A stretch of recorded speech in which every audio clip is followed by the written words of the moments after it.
When Elon Musk walked up to the gate at San Francisco airport, he was exhausted. 3 days without sleep. 3 days solving problems at his Tesla factory. All he wanted was to get to Seattle and rest on the flight. But what happened next would change everything. The flight attendant looked at his ticket and smiled coldly. "First class is full, you'll have to sit in economy." Elon was confused.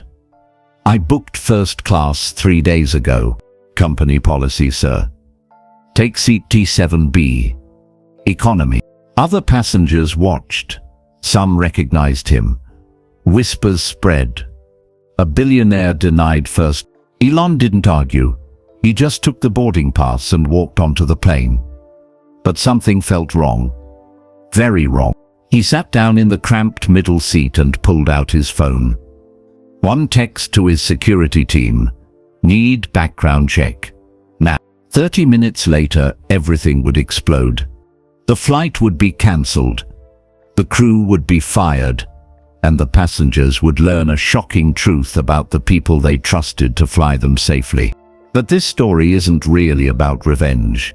It's about what happened when a tired billionaire sat in seat 27B and met the people who would remind him why any of his success actually mattered. A single mother working 3 jobs for her daughter's dreams. A surgeon racing to save a dying child. A veteran trying to find his way home. Grandparents desperate to meet their newborn grandson. Their lives were about to collide with his in the most unexpected way. And by the end of the night, none of them would ever be the same. This is the story of Flight 2047. The night everything changed, Elon Musk was tired. The kind of tired that made his bones ache and his eyes burn. 3 days without real sleep. 3 days fighting fires at Tesla's Fremont factory. 3 days of problems that only he could solve. Now he just wanted to get to Seattle. San Francisco International Airport buzzed with evening travelers. Elon walked through Terminal 2 with his small black backpack and a coffee that had gone cold an hour ago. No bodyguards today. No assistants. Just him and a 6 p.m. charter flight that would get him to his next crisis. Gate 47B was quiet compared to the main terminals. That's why he liked charter flights. Fewer crowds. Fewer phones pointed at his face. Just simple travel from point A to point B. The gate agent's desk sat empty. Elon checked his watch. 5:47 p.m. 13 minutes until boarding. He sat in one of the blue plastic chairs and pulled out his phone. 47 unread messages. He ignored them all. Boarding for Flight 247 to Seattle, a voice called over the speaker. Elon stood and walked to the counter. A woman in a navy blue uniform appeared from a side door.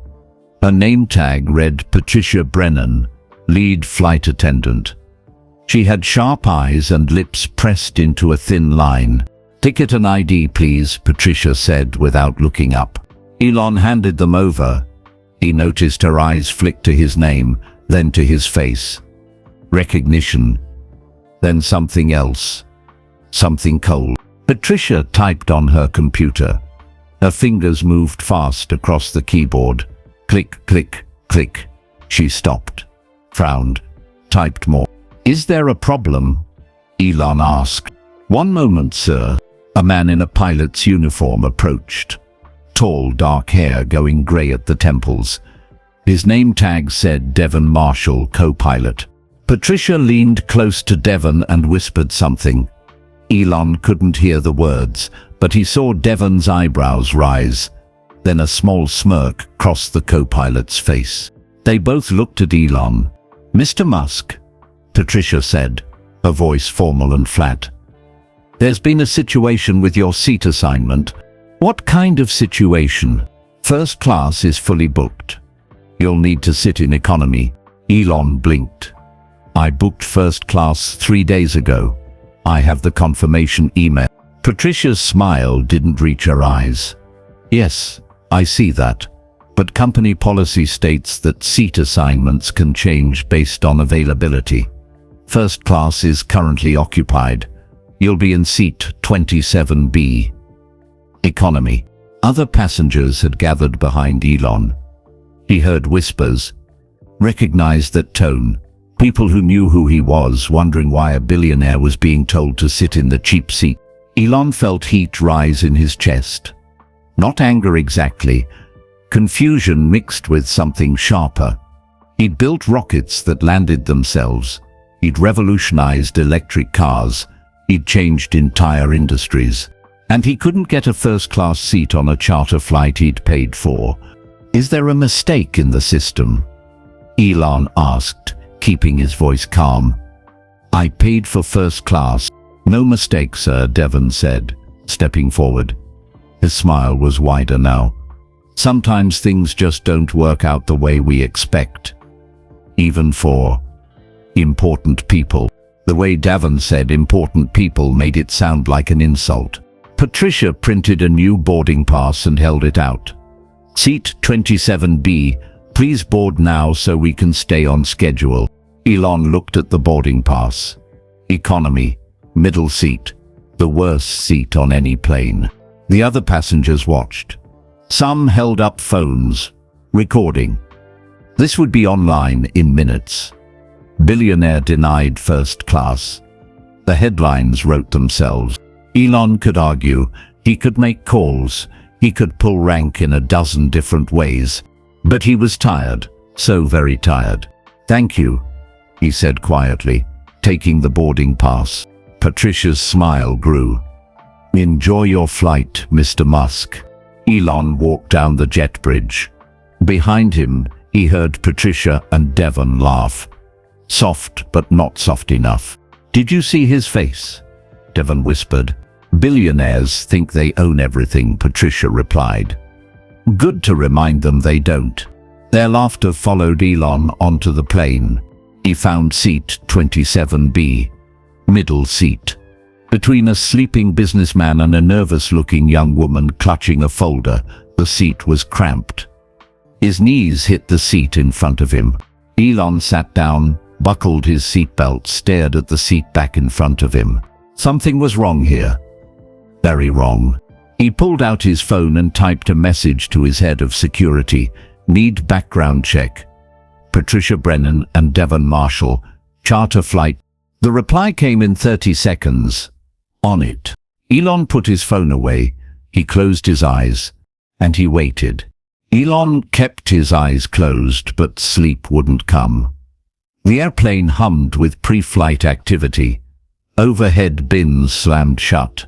Passengers shuffled down the narrow aisle, searching for their seats. A young woman beside him shifted nervously, her folder crinkled as she adjusted it on her lap. Elon opened his eyes and glanced over. She was maybe 30, with dark hair pulled into a tight bun. Her clothes were neat but worn, a black blazer with a small stain near the pocket that someone had tried hard to remove. Her hands trembled slightly as she opened the folder and pulled out a paper. A resume. A resume. Elon looked away, giving her privacy.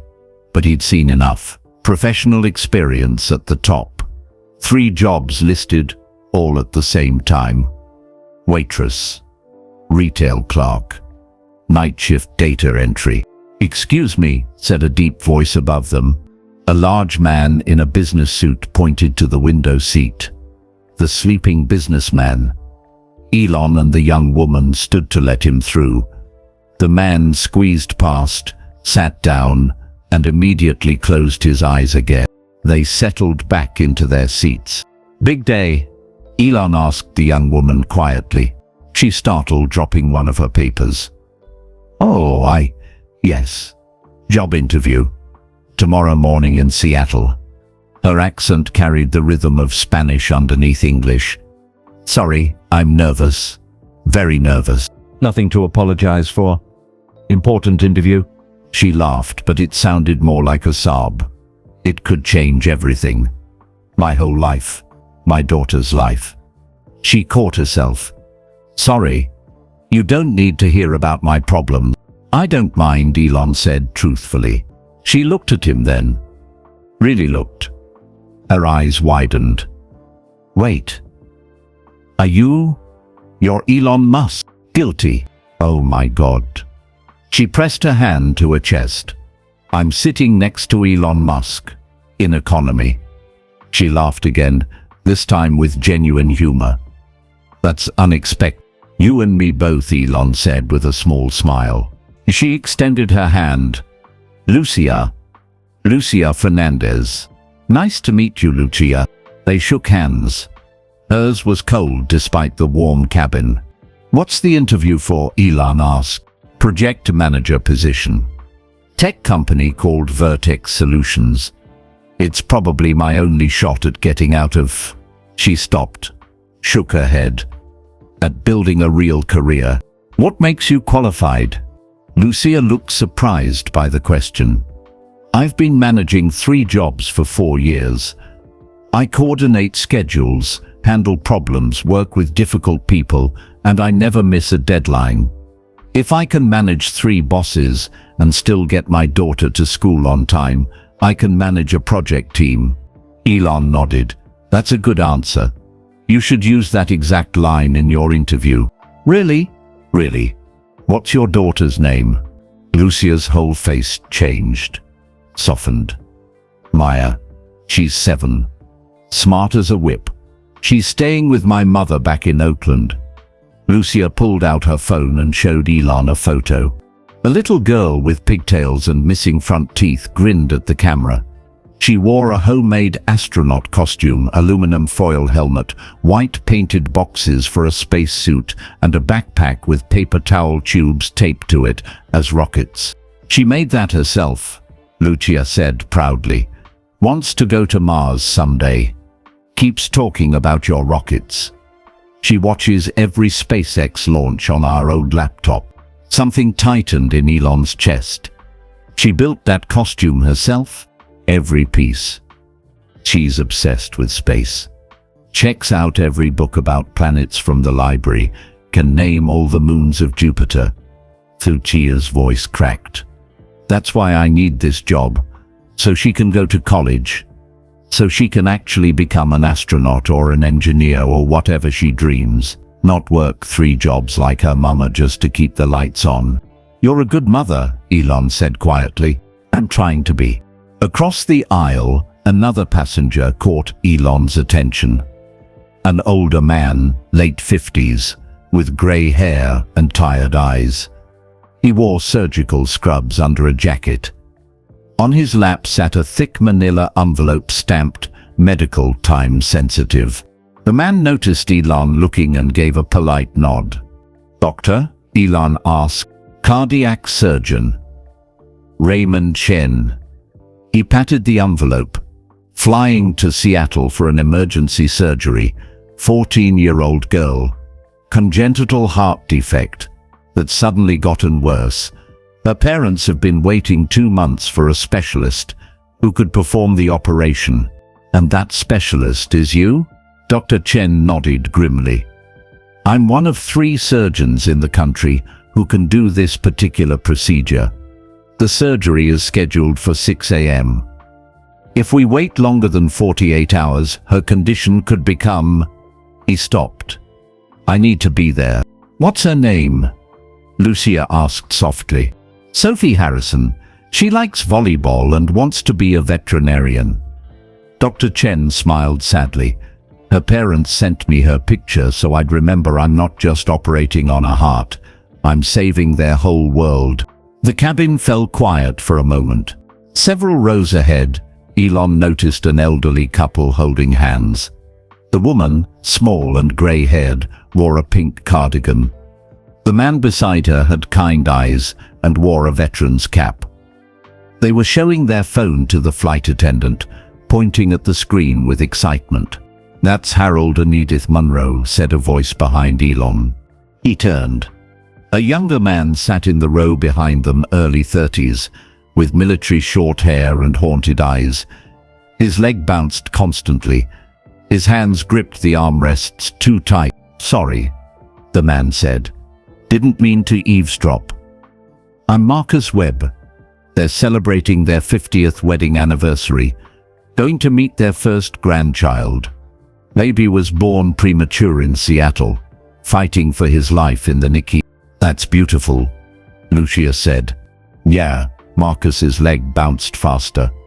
Everyone on this flight is going somewhere important. Doing something that matters. His voice dropped. I'm going to see my brother. Haven't talked to him in 5 years. He wrote me a letter last month. Said to come home. Said he forgives me. Forgives you for what? Elon asked gently. Marcus's jaw tightened. Things I did. Things I said. After I came back from Afghanistan. PTSD made me a different person. Angry. Destructive. Pushed everyone away, especially him. He wiped his eyes quickly.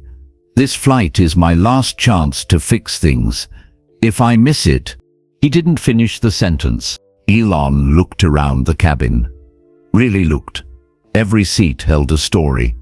Every passenger carried hope or fear or desperate need. Lucia fighting for her daughter's future. Dr. Chen racing to save a child's life. Marcus seeking redemption and family. Harold and Edith desperate to meet their fighting grandson. And dozens more, all with their own urgent reasons for being here. His phone buzzed. A message from his security chief. Preliminary info on crew.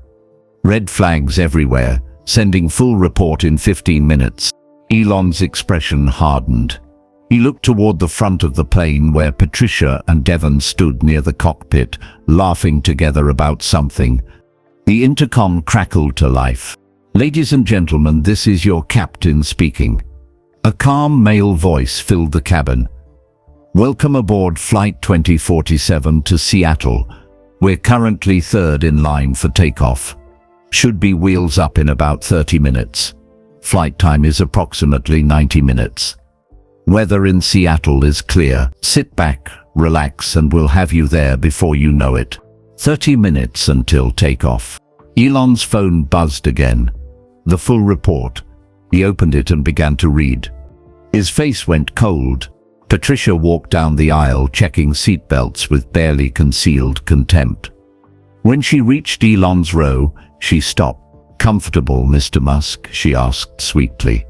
Elon looked up at her. His eyes were ice. Very comfortable. Thank you, Patricia. Something in his tone made her smile falter. Just for a second. Then she recovered and moved on. Elon returned to his phone. He typed a single message. Buy it. All of it. Whatever it takes. I want controlling interest in this charter company in the next 25 minutes. The response came immediately. Confirmed. Starting acquisition now. Elon put his phone in his pocket. Beside him, Lucia reviewed her interview notes. Across the aisle, Dr. Chen checked his watch anxiously. Behind him, Marcus breathed deeply, trying to calm himself. Ahead, Harold and Edith held hands, dreaming of their grandson. And Elon Musk sat in seat 27B, waiting. The game had just begun. The airplane's engines hummed softly as passengers settled in. Elon watched Patricia move through the cabin, her fake smile plastered on her face. She stopped at first class, chatting warmly with those passengers, laughing, offering them drinks and warm towels. Then she walked past economy without a glance. Excuse me, miss? An older woman in row 22 raised her hand. Could I get some water? Patricia kept walking. Once we're in the air, Mum. The woman's hand lowered slowly, embarrassed. Elon made a mental note. So Lucia said beside him, clearly trying to distract herself from her nerves. What brings you to Seattle? Big Tesla announcement. New rocket launch. Emergency meeting. Factory issue that needs my attention. Elon turned to face her fully. But I'd rather hear about you. Tell me about Maya. What does she want to study? Lucia's face lit up immediately. Everything. Right now it's astrophysics, but last month it was marine biology, and before that it was robotics. She laughed. She checks out 5 library books every week, reads them all, then explains everything to me while I'm making dinner. Does she understand what she reads? Most of it. Sometimes she asks questions I can't answer. Like last week, she asked why black holes bend time. Lucia shrugged helplessly. I told her to write down all her hard questions so she could ask her teacher.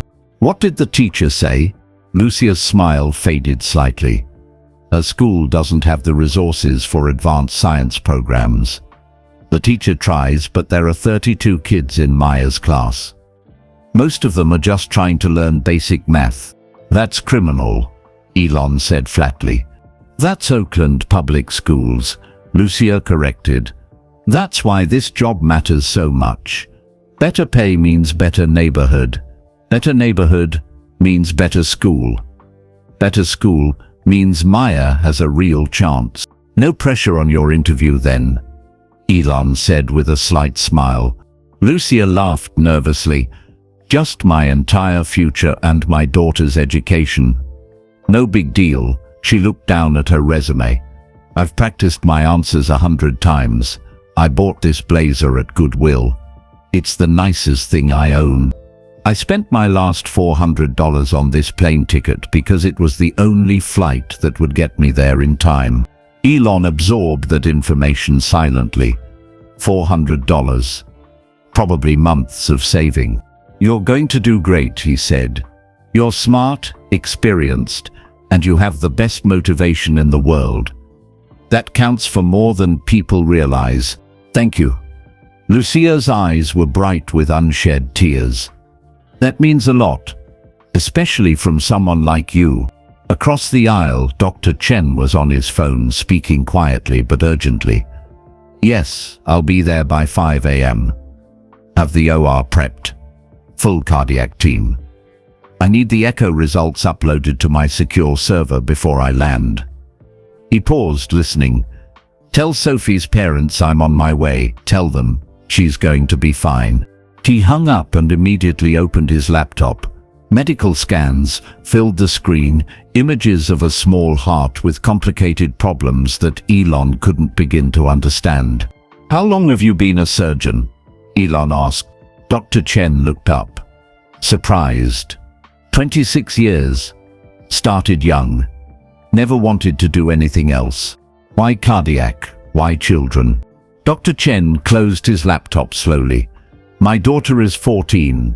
Same age as Sophie. When she was 3, she had a health scare. Turned out to be nothing, but for 48 hours we didn't know. We sat in a hospital waiting room while doctors ran tests, and I felt completely powerless. He touched his chest. I chose pediatric cardiac surgery because I never want another parent to feel that helplessness. If I can fix a child's heart, I give their parents back their whole world. That's a good reason, Elon said quietly. The best reason? Dr. Chen glanced at his envelope of medical files. Sophie's parents drove 8 hours to Seattle when they heard I could do the surgery. They're sitting in a hotel room right now, terrified, praying their daughter survives the night. I can't let them down. You won't, Marcus said from behind them. His voice was rough but sincere. You're going to save her. I can tell. You've got that look. What look? Dr. Chen asked. The look of someone who doesn't quit, who fights until the end. Marcus managed a weak smile. I've seen it before. In good officers. The kind who bring their people home. You served? Dr. Chen asked. Army. 2 tours in Afghanistan. Sergeant Marcus Webb. He said it like an introduction at an AAA meeting, confessing his identity. Thank you for your service, Dr. Chen said. Marcus's jaw tightened. I don't deserve thanks. I came home wrong. Broken. Took it out on everyone I loved. He looked down at his shaking hands. My brother stuck by me longest, tried to help. I threw it back in his face, told him to leave me alone. So he did. But he wrote to you, Lucia said gently. He asked you to come home. After 5 years of silence, 5 years of me rotting in my apartment, pushing away every person who cared. Marcus's voice cracked. His letter said, "I forgive you. I miss my brother. Please come home."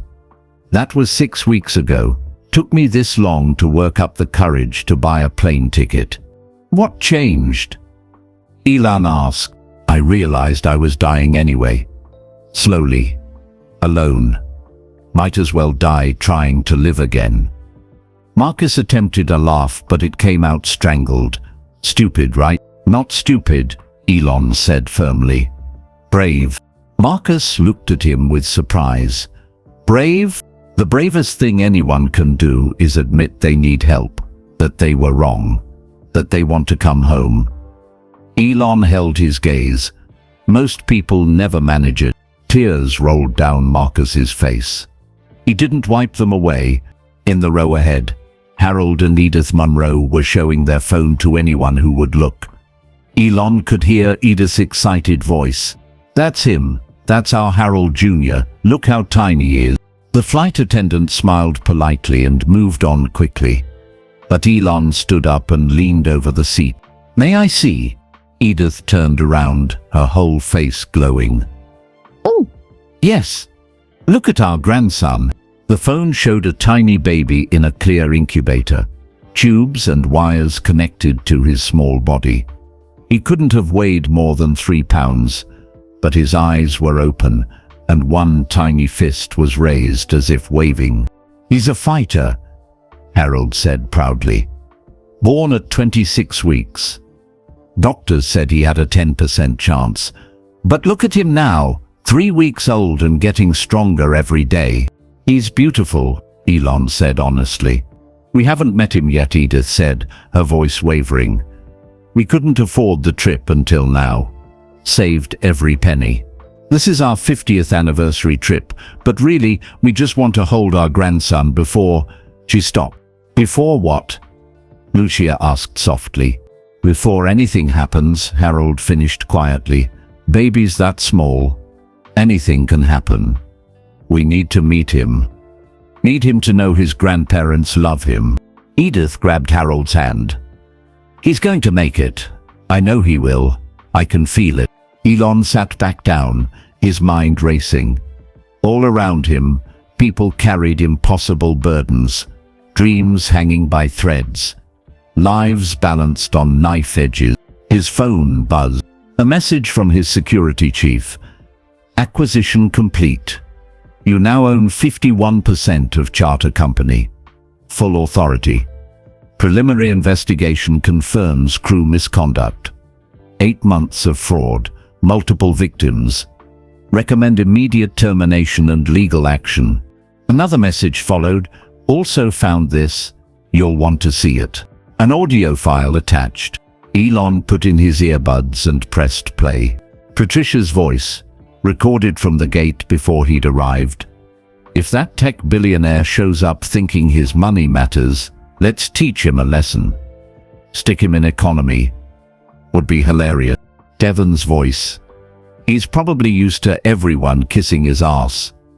Might be worth it just to see his face. Patricia's voice. People like him need to be taken down a notch. Besides, we already sold his first-class seat to the Harris couple. They paid cash, extra $500 for us to split. Devon, best scam we've ever run. The recording ended. Elon pulled out his earbuds slowly. His expression was carved from stone. Lucia noticed. Are you okay? Yes, Elon said quietly. Just received some interesting information. The intercom crackled. Ladies and gentlemen, this is Captain Vincent Torres. We have a slight delay. There's been an administrative issue with the flight. Please remain seated while we sort this out. Shouldn't be more than a few minutes. Murmurs of confusion rippled through the cabin. Patricia appeared from the front, her face pale. She was on her phone, speaking urgently to someone. Devon stood behind her, looking equally confused. Elon's phone buzzed again. Message delivered to Captain. He knows. Standing by for your orders. Elon typed back, "Execute." He put his phone away and looked at Lucia, Dr. Chen, Marcus, Harold, and Edith. All of them stared forward anxiously, worried about their own urgent timelines. They had no idea what was about to happen. Patricia ended her call and walked to the front of the cabin. Her hands were shaking. "Ladies and gentlemen," she said, her voice unsteady, "I need everyone's attention." The cabin fell silent. Captain Torres emerged from the cockpit. His face was grey. His hands trembled as he gripped a piece of paper. "There's been a development," the captain said slowly. "I've just received official notification from the company headquarters. This flight has been," he swallowed hard, "cancelled. Effective immediately. All passengers must deplane and rebook." The cabin exploded. "What?" The word came from 20 mouths at once. Passengers shot out of their seats. The calm cabin transformed into chaos in seconds. Lucia grabbed Elon's arm. No. My interview is at 8 a.m. This was the last flight tonight." Dr. Chen was already on his feet, pushing toward the captain. "I have a surgery at 6 a.m.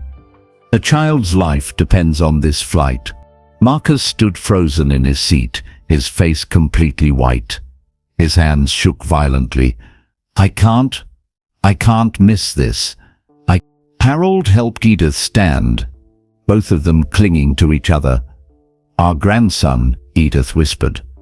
"We were supposed to meet him tomorrow morning," the nurses said. They said, "We should come soon." The businessman who'd been sleeping woke up shouting, "I have a presentation at 9 a.m. Do you know how much money is riding on this?" A woman in row 18 burst into tears. "My sister's wedding is tomorrow. I'm the maid of honor." A college student near the back yelled, "I have a final exam. If I miss it, I fail the semester." Captain Torres raised his hands, trying to restore order. "Please, everyone, calm down. I understand this is difficult. Dr. Chen's voice cut through the noise like a scalpel. "A 14-year-old girl is dying. She has maybe 48 hours before her heart defect becomes inoperable.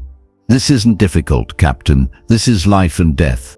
Patricia stood behind Captain Torres, her face cycling through confusion, fear, and something else. Her eyes darted around the cabin, then landed on Elon. And suddenly, she understood. "You?" Patricia breathed. She pushed past the captain and pointed at Elon. "This was you." The cabin fell silent. Every head turned toward seat. Elon sat calmly, his expression neutral. "You're so petty that you'd cancel an entire flight because you didn't get your first-class seat."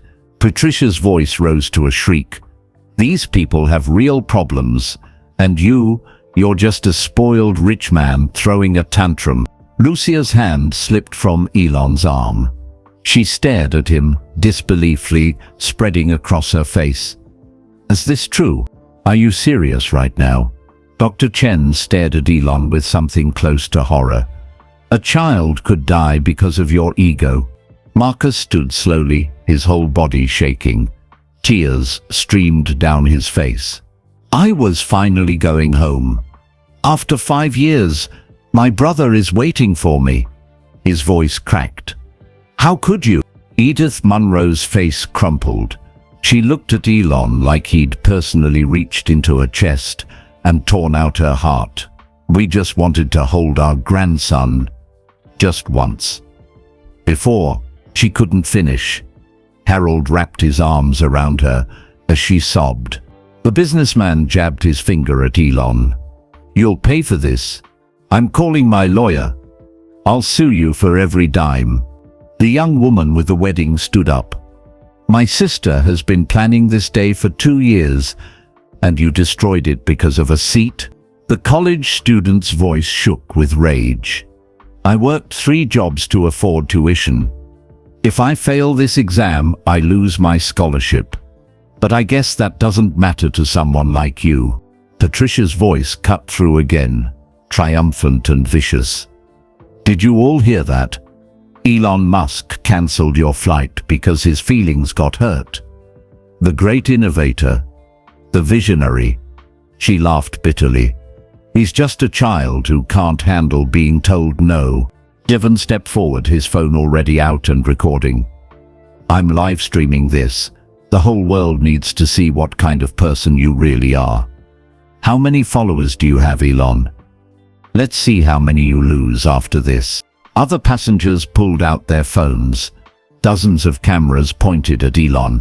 You're trending already, Devon sneered. Hashtag Elon Musk cancels flight over seat. You're finished. Lucia's voice was barely a whisper. My daughter, Maya.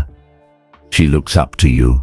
I was going to tell her I met you, that you were kind. Tears rolled down her cheeks. But you'd destroy her future over nothing? You'd take away her chance at a better school, at college, at becoming an astronaut? You're a monster, Marcus said flatly. I thought you were different. But you're just another person who doesn't care who they hurt. Captain Torres tried to speak. Everyone, please, let me explain. Explain what? Patricia interrupted. Captain, tell them the rest. Tell them what the cancellation notice said. This isn't an airline decision, is it? Captain Torres hesitated. His face was pale and sweaty.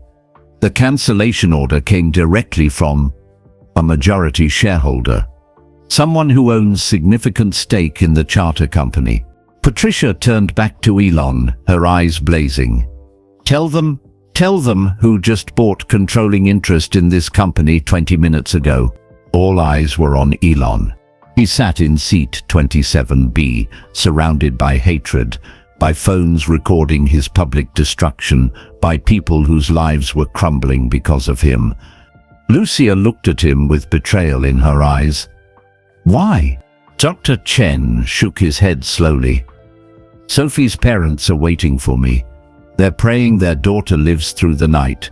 And you? He couldn't finish. Marcus sat back down heavily. His hands covered his face. His whole body shook with silent sobs. Harold held Edith, both of them crying quietly. 50 years of marriage. One grandson fighting for life. And now, no way to reach him. The businessman was already on his phone with his lawyer. The wedding guest was calling her sister, apologizing through tears. The college student slumped in his seat, his future evaporating. Patricia crossed her arms. Nothing to say? No excuse? No explanation? Devon's phone stayed pointed at Elon, broadcasting live. The comments scrolled past. Disgusting. Boycott Tesla.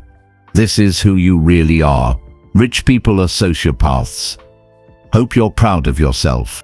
The silence stretched. Heavy. Suffocating. Then Elon stood. He moved slowly, deliberately. When he spoke, his voice was quiet but carried through the cabin like thunder. You're right, he said. I did cancel this flight. Gasps. More crying. Someone screamed, I hate you. And in 30 minutes, Elon continued. His eyes locked on Patricia. Captain Torres, you, Patricia, Devon, and the rest of this crew will no longer work for this company. Patricia's triumphant expression faltered. What? You're all fired. Devon lowered his phone slightly. You can't. I own 51% of this charter company as of 17 minutes ago. I can do exactly that. Elon's voice was ice. Captain Torres, you're terminated for willful ignorance of crew misconduct. Patricia Brennan, you're terminated for fraud, theft, and filing false reports against passengers. Devon Marshall, same charges. Patricia's face went white. You're lying. I'm not. Elon pulled out his tablet. But before security escorts you off this aircraft, let me tell you and all these passengers why. He tapped his tablet. The overhead screens flickered to life. Images appeared. Documents. Emails. Bank statements. The passengers stared upward, confused. "What is this?" Lucia asked. "This," Elon said quietly, "is the truth." The first email appeared on screen. From Patricia to Devon. Date: 8 months ago. New plan, Patricia had written. "We overbooked first class on paper. Sell those seats for cash directly to passengers. Pocket the money. The people who actually paid through the system get downgraded. Company never knows. We split the profits." Devon's response: "Genius. When do we start?" Murmurs rippled through the cabin. Another email appeared. Then another. Months of correspondence. Plans. Schemes. Calculation. "You've been running this scam for 8 months, Elon said. "You've stolen from hundreds of passengers, single mothers saving for one nice trip, elderly couples celebrating anniversaries, business travelers missing crucial meetings."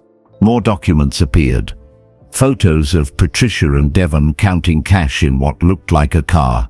Text messages laughing about suckers who actually pay full price.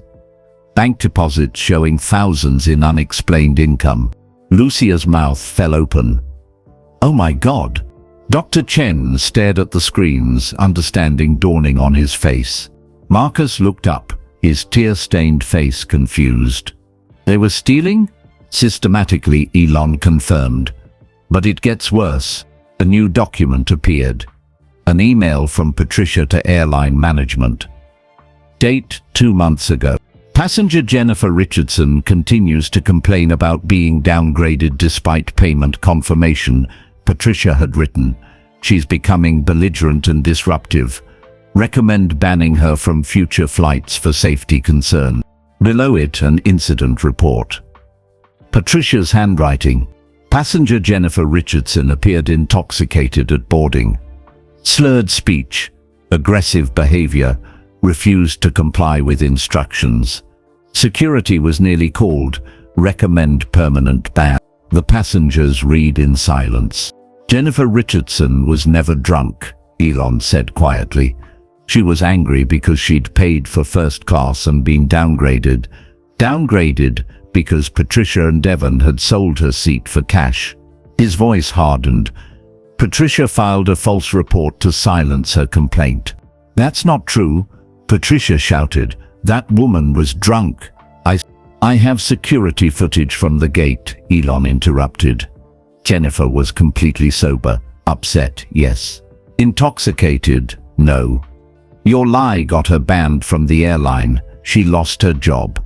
A job that required frequent travel. She's currently homeless, living in her car, because you destroyed her reputation to cover up theft." The cabin was dead silent. Patricia's face was white as paper. Devon had stopped recording.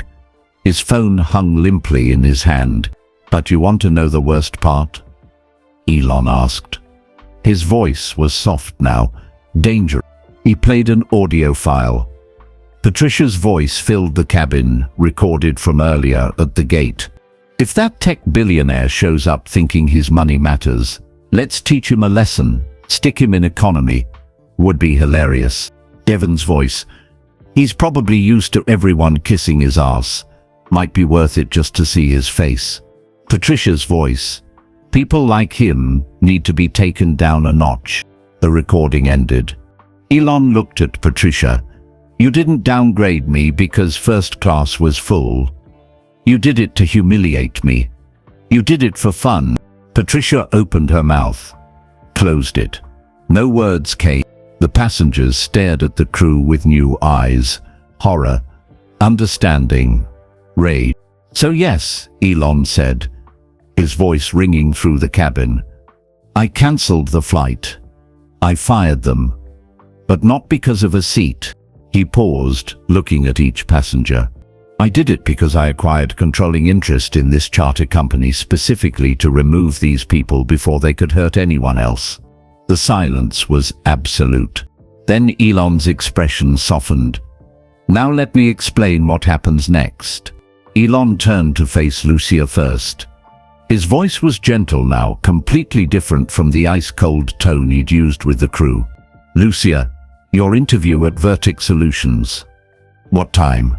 Lucia blinked, still processing everything. 8 a.m. The CEO is Martin Zhao. Good man. I've known him for 6 years. Elon typed on his phone. I'm messaging him now. Your interview is being rescheduled to 2 p.m. tomorrow. That gives you time to rest, prepare, and arrive fresh. But you're also being moved to final round consideration. The position has been adjusted to start at 75,000 instead of 60,000. 15,000 more than the original offer.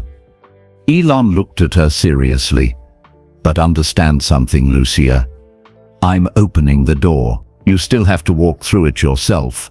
You'll earn that job on your own merit. All I'm doing is making sure you get a fair shot. Tears streamed down Lucia's face. I don't understand. Maya needs her mother to succeed. And from what you've told me, you deserve this chance. Elon's expression softened. Tell your daughter to keep studying science. Keep asking hard questions. The world needs brilliant girls who want to explore Mars. Lucia couldn't speak. She just nodded, sobbing quietly. Elon turned to Dr. Chen. Doctor, Sophie's surgery. You need to be in Seattle by 5 a.m. to prep. Dr. Chen stood slowly, his medical files clutched against his chest. Yes. The surgical team needs at least an hour before we begin. If I'm not there by 6 at the latest. My private jet finished maintenance 14 minutes ago. It's fueled and ready at the private terminal, Hangar 7. Elon showed him something on his phone. Full medical bay on board, satellite connection so you can review Sophie's latest scans during flight. I've also contacted your surgical team. They're being called in 90 minutes early. You'll land in Seattle in approximately 92 minutes. That puts you at the hospital by 4 a.m. 2 full hours to prepare. Dr. Chen's hands shook. The files slipped slightly. Elon caught them before they fell. Sophie, Dr. Chen's voice broke. You're saving her life. No, doctor, you're saving her life. I'm just providing transportation. Elon handed back the files carefully. Go save that little girl. Her parents are waiting. So is she. Dr. Chen couldn't speak. He pressed his hand to his mouth, tears falling freely. Elon turned to Marcus next. The veteran still sat slumped in his seat, his face buried in his hands. Marcus, look at me. Marcus raised his head slowly. His eyes were red and swollen. What's your brother's name? Where does he live? James Webb. He lives in Tacoma. About 30 minutes from Seattle Airport. Marcus's voice was hollow. He's probably already left to pick me up. And now, give me his phone number. Marcus recited it mechanically. Elon dialed immediately, putting the call on speaker. 3 rings. Then a voice answered. Hello, is this James Webb? Yes. Who's this? My name is Elon Musk. I'm sitting next to your brother Marcus on a flight that's been delayed. Don't hang up, this isn't a prank. Silence. Then, is Marcus okay? He's fine, but I need you to do something.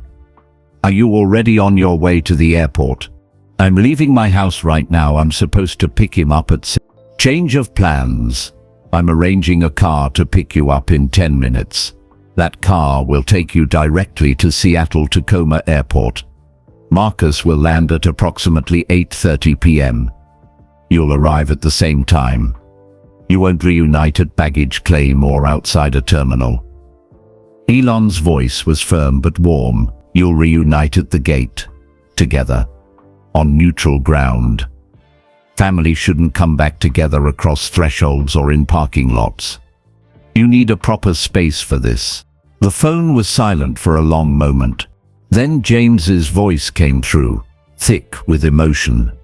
Why are you doing this? Because your brother has been carrying guilt for 5 years. And you've been carrying grief for just as long. Both of you deserve better. Elon glanced at Marcus, who was crying silently.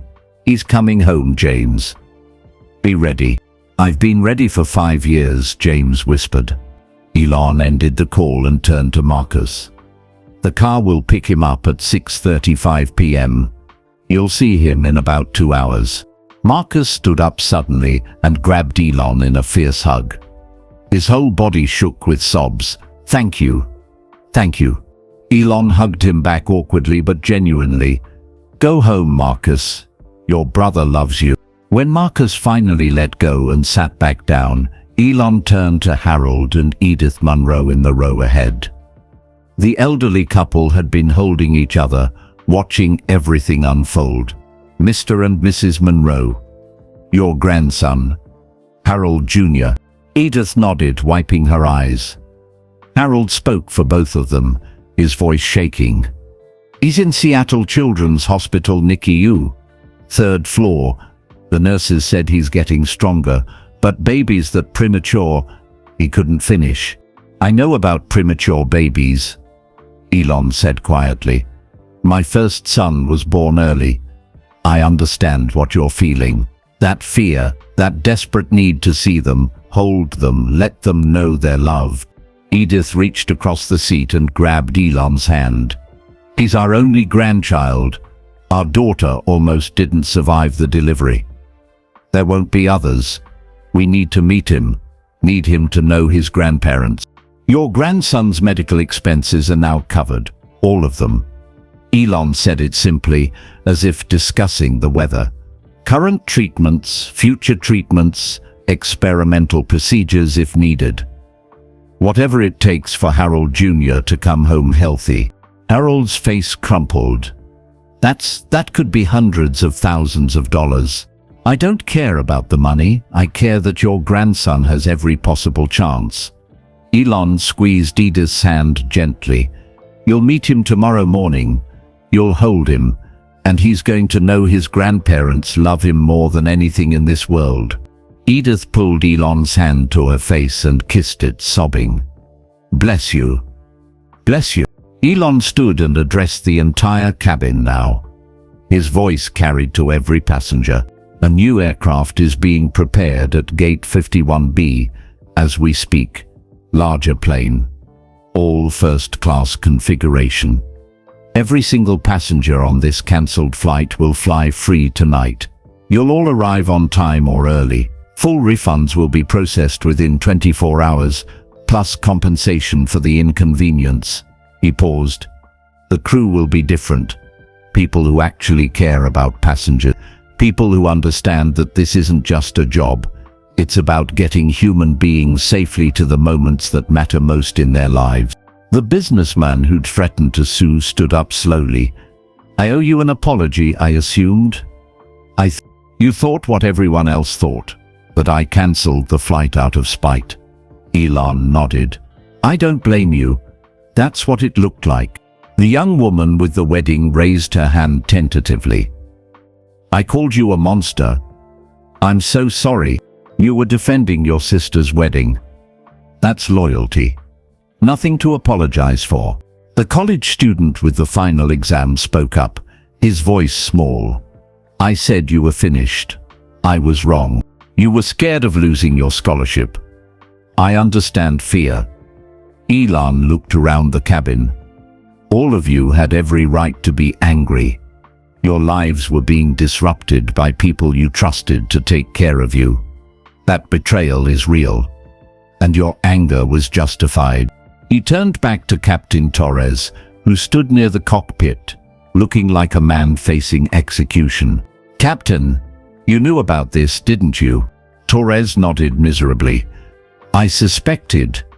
For months, I saw little things that didn't add up. Overbooked manifests that somehow resolve themselves, passengers complaining about downgrades, cash changing hands when they thought I wasn't looking. His voice was barely a whisper. I told myself it wasn't my business, that I was just there to fly the plane. But I knew, deep down, I knew something was wrong. And you did nothing, Elon said flatly. I did nothing, Torres agreed. Shame covered his face like a mask. I failed every passenger who trusted me. I'm sorry. God, I'm so sorry. Sorry doesn't fix what you allowed to happen, Elon said. You're fired, Captain. But unlike Patricia and Devon, who will face criminal charges for fraud and filing false reports, I'm offering you something different. Torres looked up, surprised. A severance package, 3 months' pay, and a reference to an aviation ethics training program. Elon's voice was hard but not cruel. You can become a better man if you choose to, Captain. You can learn to be the person who speaks up instead of staying silent. But that's your decision. I'm just giving you the option. Torres's eyes filled with tears. I don't deserve your mercy. Maybe not. But those passengers deserve a world where people like you choose courage over comfort. Do better next time. Torres nodded and walked slowly toward the exit, his shoulders slumped. Patricia suddenly lunged forward, breaking free from the flight attendant holding her arm. Her phone was raised high, her face twisted with rage. You think you're a hero? She screamed. You're just another rich man playing God, moving people around like chess pieces. You don't care about these passengers, you just wanted to feel powerful, to show everyone how big and important you are. Security guards appeared at the aircraft door, moving quickly down the aisle. Patricia backed away from them, still screaming. I'll make sure everyone knows the truth. You're not a savior, you're a billionaire with an ego problem. You bought an entire company just to fire me. That's I bought the company to stop you from hurting more people, Elon corrected calmly. There's a difference. No one will believe that. They'll see you for what you really are. A petty, vindictive. Ma'am, you need to come with us now, one security guard said firmly. As they reached for her arms, Patricia played her final card. She raised her phone high and shouted one last thing that made everyone in the cabin freeze. You still don't know the real reason we targeted you today. The security guards paused. Everyone in the cabin turned to stare at Patricia. Elon's eyes narrowed. What are you talking about? Patricia laughed a wild, desperate sound. Her perfectly styled hair had come loose. Mascara streaked down her face. You think this was random? You think we just happened to pick you to humiliate today? Patricia, shut up. Devon hissed from behind her. Why should I? Patricia spun on him. We're already finished. Might as well tell the truth. She turned back to Elon. Someone paid us to target you specifically. Paid us $20,000 cash. The cabin went silent. Even the security guards stopped moving. Who? Elon's voice was deadly quiet. I don't know. Patricia's laugh bordered on hysteria. That's the crazy part. The contact came through an encrypted messaging app 3 days ago. No name, no phone number, just instructions and money. Devon spoke reluctantly, his voice flat. The message said Elon Musk will book a flight on October 7th. When he arrives, downgrade him to economy. Make him feel small. Make him remember he's just another passenger. Payment on completion, $20,000, Patricia added. 10 for each of us. Cash. Delivered to a P.O. box the day after he booked the flight. We thought it was a joke at first. Some rich person's prank. But the money was real. Lucia spoke up, her voice shaking. Someone paid you to humiliate him. Corporate espionage, the businessman muttered. As to be. A rival company trying to embarrass him publicly. Or an ex-employee with a grudge, someone else suggested. Marcus shook his head. Military-style operation. Anonymous contact. Cash payment. Clean cutout. Whoever did this knows what they're doing. Elon's mind raced through possibilities. Business rivals? Someone from his past? A competitor? The list was long. Too long. Patricia watched him with bitter satisfaction. You don't know, do you? Someone out there hates you enough to spend $20,000 just to watch you squirm, and you have no idea who. Did they say anything else? Elon demanded. Any other instructions? Devon pulled out his phone with shaking hands. I saved the messages. Seemed smart to have proof in case things went wrong. He scrolled through and read aloud. This is not about money. This is about reminding him that wealth doesn't make him immune to the small indignities normal people face every day. Make him feel what it's like to be dismissed, to be treated as less than, to be powerless. The words hung in the air. Edith Monroe spoke softly. That doesn't sound like a business rival. That sounds personal. Someone who thinks you've forgotten where you came from, Harold added. Someone who thinks you need to be humbled. Elon stood perfectly still, processing. His expression was unreadable. Then, slowly, something changed in his face. Not anger. Something softer, almost like realization. It doesn't matter, he said finally. What? Patricia stared at him. Someone targeted you, set up this whole thing. And you don't care? Oh, I care, Elon said quietly. But not for the reason you think. He looked around the cabin, at Lucia clutching her interview papers, at Dr. Chen holding his medical files, at Marcus still wiping tears from his face, at Harold and Edith holding hands.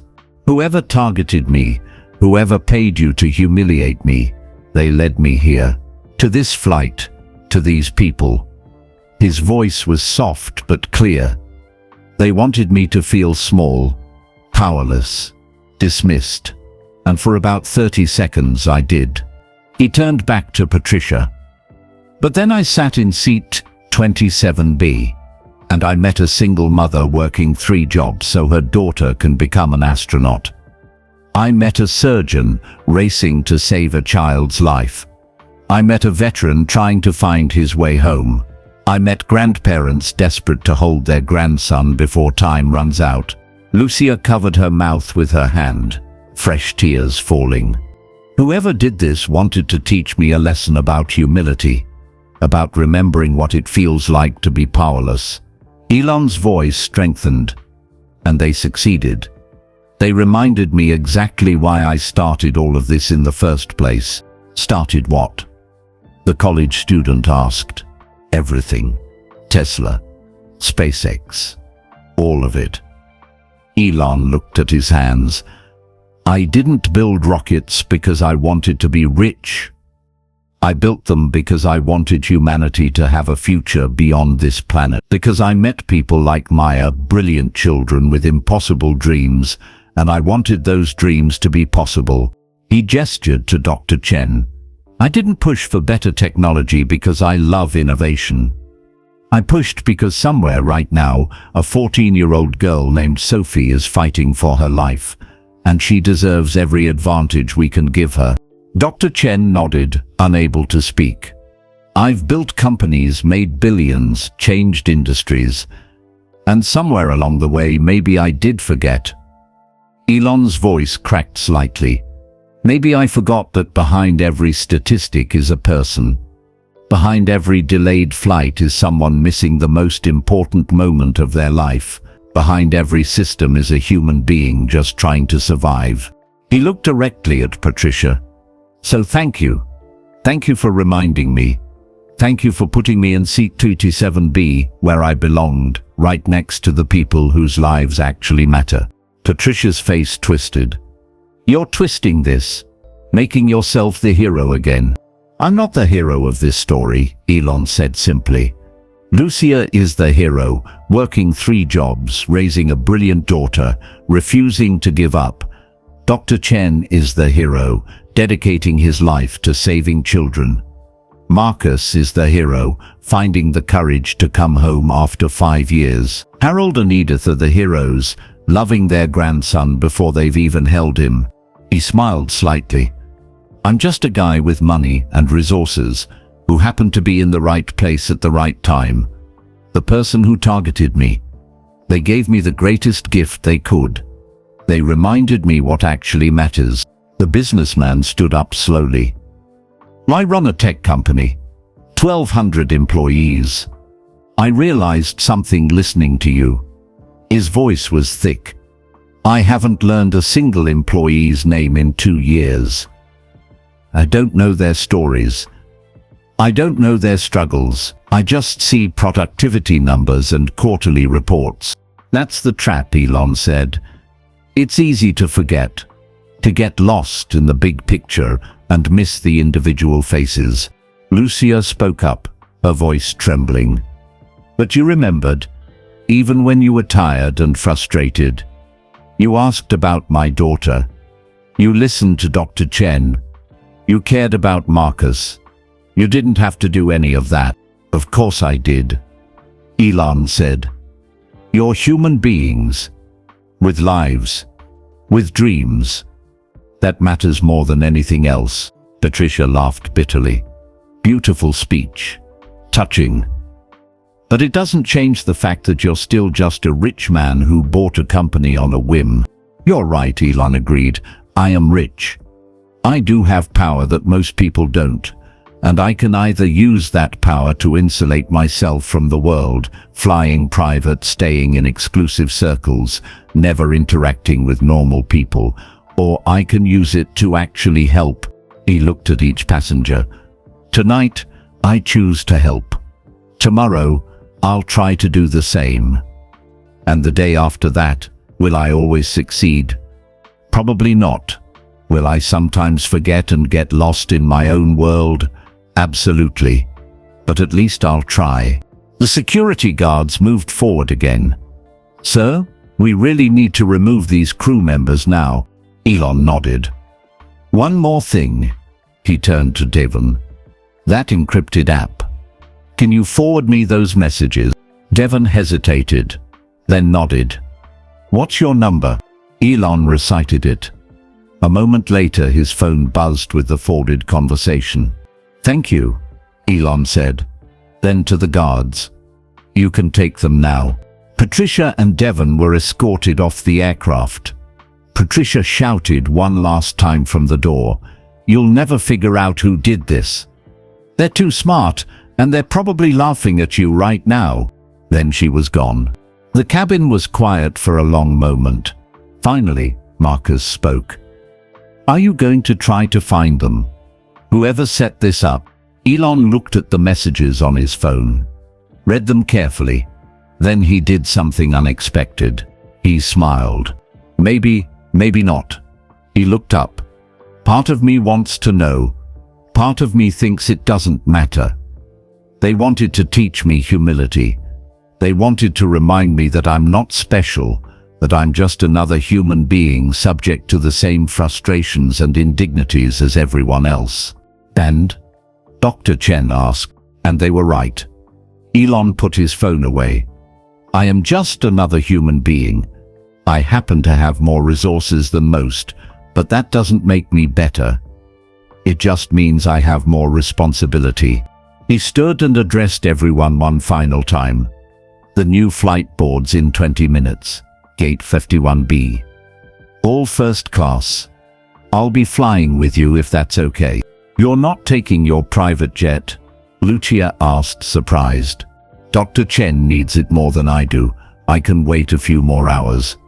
Elon picked up his small backpack. Besides, I like flying with interesting people. You all have better stories than I do. The passengers began gathering their things. The mood had shifted completely from anger and despair to something like hope. Maybe even joy. As people filed off the aircraft, many stopped to shake Elon's hand or thank him quietly. The college student gave him an awkward hug. The woman with the wedding showed him a picture of her sister and promised to send him photos from the ceremony. Harold and Edith were last. Harold shook Elon's hand firmly. You're a good man. Don't let anyone tell you different.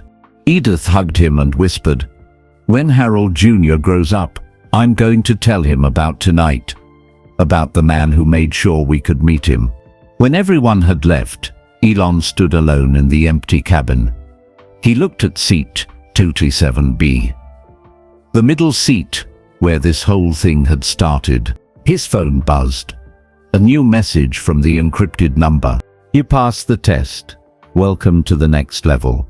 A friend. Below it, GPS coordinates. A location in Seattle and a time. Elon stared at the message for a long time. This wasn't over. Whoever had orchestrated this evening had more planned. This had been a test. But for what? And what came next? He typed back. Who are you? The response came immediately. Someone who remembers who you used to be. Someone who wants to make sure you stay that person. You'll understand soon. Then, 3:33 a.m. Don't be late, and come alone. Elon looked at the coordinates. A warehouse district in Seattle. Isolated. Private. He should probably ignore it. Should probably have his security team investigate first. Should definitely not walk alone into an obvious setup. But curiosity burned in him, and something else, gratitude. Whoever this person was, they'd just given him one of the most important nights of his life. He typed, I'll be there. The response, I know you will. See you soon, Elon. Elon walked off the aircraft and toward gate. Behind him, seat 27B sat empty in the dim cabin light, the place where everything had changed. The gate 51B was nothing like the previous gate. A larger, modern aircraft sat waiting. A Boeing 757 configured entirely in first-class layout. Wide, leather seats, extra legroom, privacy dividers between rows. The new flight crew stood at attention near the boarding door. Their uniforms were crisp and clean. But more importantly, their eyes were warm. Genuine smiles greeted each passenger. The head flight attendant was a woman in her 50s with kind eyes and grey hair pulled back neatly. Her name tag read, Sarah Chen, lead flight attendant. Welcome aboard, she said to each passenger. We're honored to have you with us tonight. Is there anything at all we can do to make your flight more comfortable? The businessman who'd threatened to sue earlier stopped. You're actually asking? Of course, sir, that's why we're here. He blinked, surprised. I'd love some coffee. Strong. Black. I'll have it ready before we take off. Sarah made a note on her tablet. Anyone else?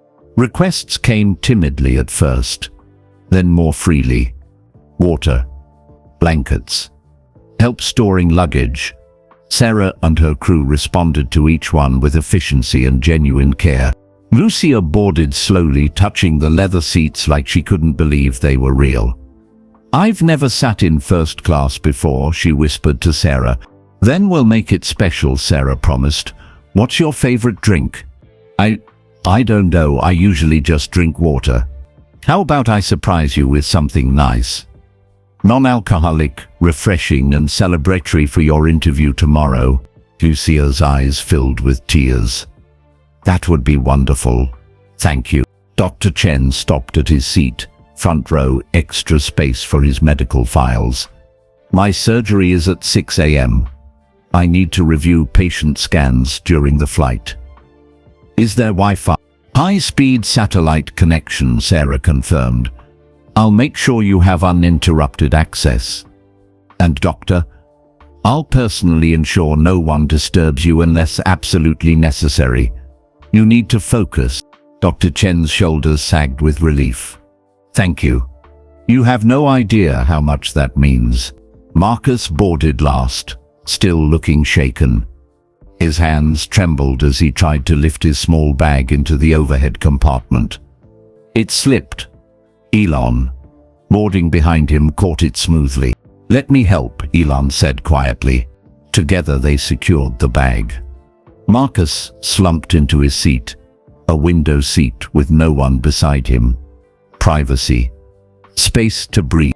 You doing okay? Elon asked. Marcus shook his head. I keep thinking about James. About seeing him again. What if he changed his mind? What if he's not really there? What if I say the wrong thing and ruin everything again? Elon sat on the armrest. You won't. You want to know why? Why? Because you're terrified. Only people who really care are terrified of messing up. People who don't care, they're never scared. Elon's voice was gentle. Your fear means you love him. You'll see that. Marcus nodded slowly. What if I cry? What if I just fall apart when I see him? Then you fall apart, and he'll catch you. That's what brothers do. A small smile crossed Marcus's face. The first real smile Elon had seen from him. Thank you for everything. Thank you for reminding me what courage looks like, Elon replied. He moved to his own seat, middle of the aircraft, right side. Lucia sat across the aisle from him. Dr. Chen in front. Marcus 2 rows back. Harold and Edith directly behind Elon. The college student sat near the back, already reviewing notes for his exam. The woman with the wedding was on her phone excitedly telling her sister she'd make it. The businessman was typing on his laptop, but kept glancing around at the other passengers with new eyes. Sarah approached Elon directly. Mr. Musk, I want you to know something. I've been a flight attendant for 32 years. I've seen the good, the bad, and the ugly in this industry. Her voice was firm. What Patricia and Devon did was unforgivable. They betrayed every passenger who trusted them. They betrayed those of us who take this job seriously. You heard what happened? Elon asked. The whole crew knows. Word travels fast in aviation. Sarah leaned in slightly. I also want you to know that most of us aren't like them. Most of us care. We remember that we're not just serving drinks and checking seatbelts. We're helping people reach the moments that matter most. Elon smiled genuinely. I can tell. Thank you, Sarah. No, sir, thank you for caring enough to do something about it. She straightened. Now, is there anything I can get you? Just water, thanks. Sarah moved through the cabin with quiet efficiency. Within minutes, everyone had what they needed. Coffee, water, that special celebratory mocktail for Lucia, something with cranberry and lime that sparkled in the glass. Lucia took a sip and closed her eyes. This is the best drink I've ever had. That's because you're tasting hope, Edith said from behind her. The elderly woman leaned forward. Tomorrow you're going to walk into that interview and change your life. You're going to give Maya the future you've dreamed about. What if I mess it up? Lucia asked. What if I freeze? What if I freeze? What if I freeze? Then you try again, Harold said firmly. But you won't mess it up. You know why? Because you've been preparing for this moment your whole life. Every hard day, every double shift, every time you chose to keep going when it would have been easier to quit. That was preparation. Lucia turned to look at them. How do you know? 50 years of marriage teaches you about persistence, Edith said with a warm smile. We've had hard times, times when we wanted to give up. But we kept choosing each other, kept choosing to try. That's what you've done for Maya, and that strength, that's what will carry you through tomorrow. Dr. Chen looked up from his laptop. They're right. I've trained for years to perform complex surgeries, but the real skill isn't in my hands. It's in my refusal to give up on a patient. That's what I see in you, Lucia. Someone who doesn't quit. We all see it, Marcus added from his seat. His voice was stronger now. You're a fighter. We're all fighters here. We've all faced impossible things and decided to keep going anyway. The businessman closed his laptop and turned around. I've conducted thousands of interviews. Want to know the secret to success? What? Lucia, be genuine. Show them who you really are. A mother who works 3 jobs and still makes time to encourage her daughter's dreams. Show them your strength. That's more valuable than any rehearsed answer. He smiled. Trust me, if I were interviewing you, I'd hire you on the spot. Tears streamed down Lucia's face. I don't even know you all, but you're being so kind. That's what tonight is about, Elon said quietly. Strangers becoming something more. People who were thrown together by circumstance and chose to care about each other. The intercom crackled. Ladies and gentlemen, this is your captain speaking. Captain Maria Santos. I want to personally apologize for the earlier disruption and thank you for your patience. We're cleared for takeoff. Flight time to Seattle is 1 hour and 28 minutes. Weather is clear. We'll have you there safely and on time. Sit back, relax, and let us take care of you. The voice was warm, professional, competent. Sarah made the safety announcement with actual personality, cracking small jokes, making eye contact, making sure everyone felt safe and informed. The engines powered up. The aircraft rolled backward then forward, positioning for takeoff. Lucia gripped her armrests. I hate takeoffs, she whispered. Elon reached across the aisle and offered his hand. She took it gratefully. Think about Maya, Elon said. Think about her face when you call tomorrow and tell her you got the job. Think about the new house, the better school, her first day at college, her first day working at SpaceX. Lucia laughed through her fear. You think she'll work for you? If she's half as determined as her mother? Absolutely. We'll be lucky to have her. The engines roared. The aircraft accelerated down the runway, faster, faster. Then they rose into the evening sky. San Francisco fell away below them, lights twinkling like fallen stars. Lucia slowly released Elon's hand. We're flying. We're flying, Elon confirmed. Once they reached cruising altitude, Sarah and her crew brought out food. Real food, not airplane food. Fresh sandwiches, fruit, cookies that were still warm. How is this possible? The college student asked, biting into a turkey sandwich. This is actually good. We keep a small kitchen at the gate, Sarah explained, for special flights. Tonight definitely qualifies as special. Harold and Edith shared a sandwich, feeding each other bites like teenagers. 50 years of marriage and still in love. Still playful. Dr. Chen worked steadily on his laptop, reviewing Sophie's scans. Occasionally he'd make notes on his tablet. His focus was complete.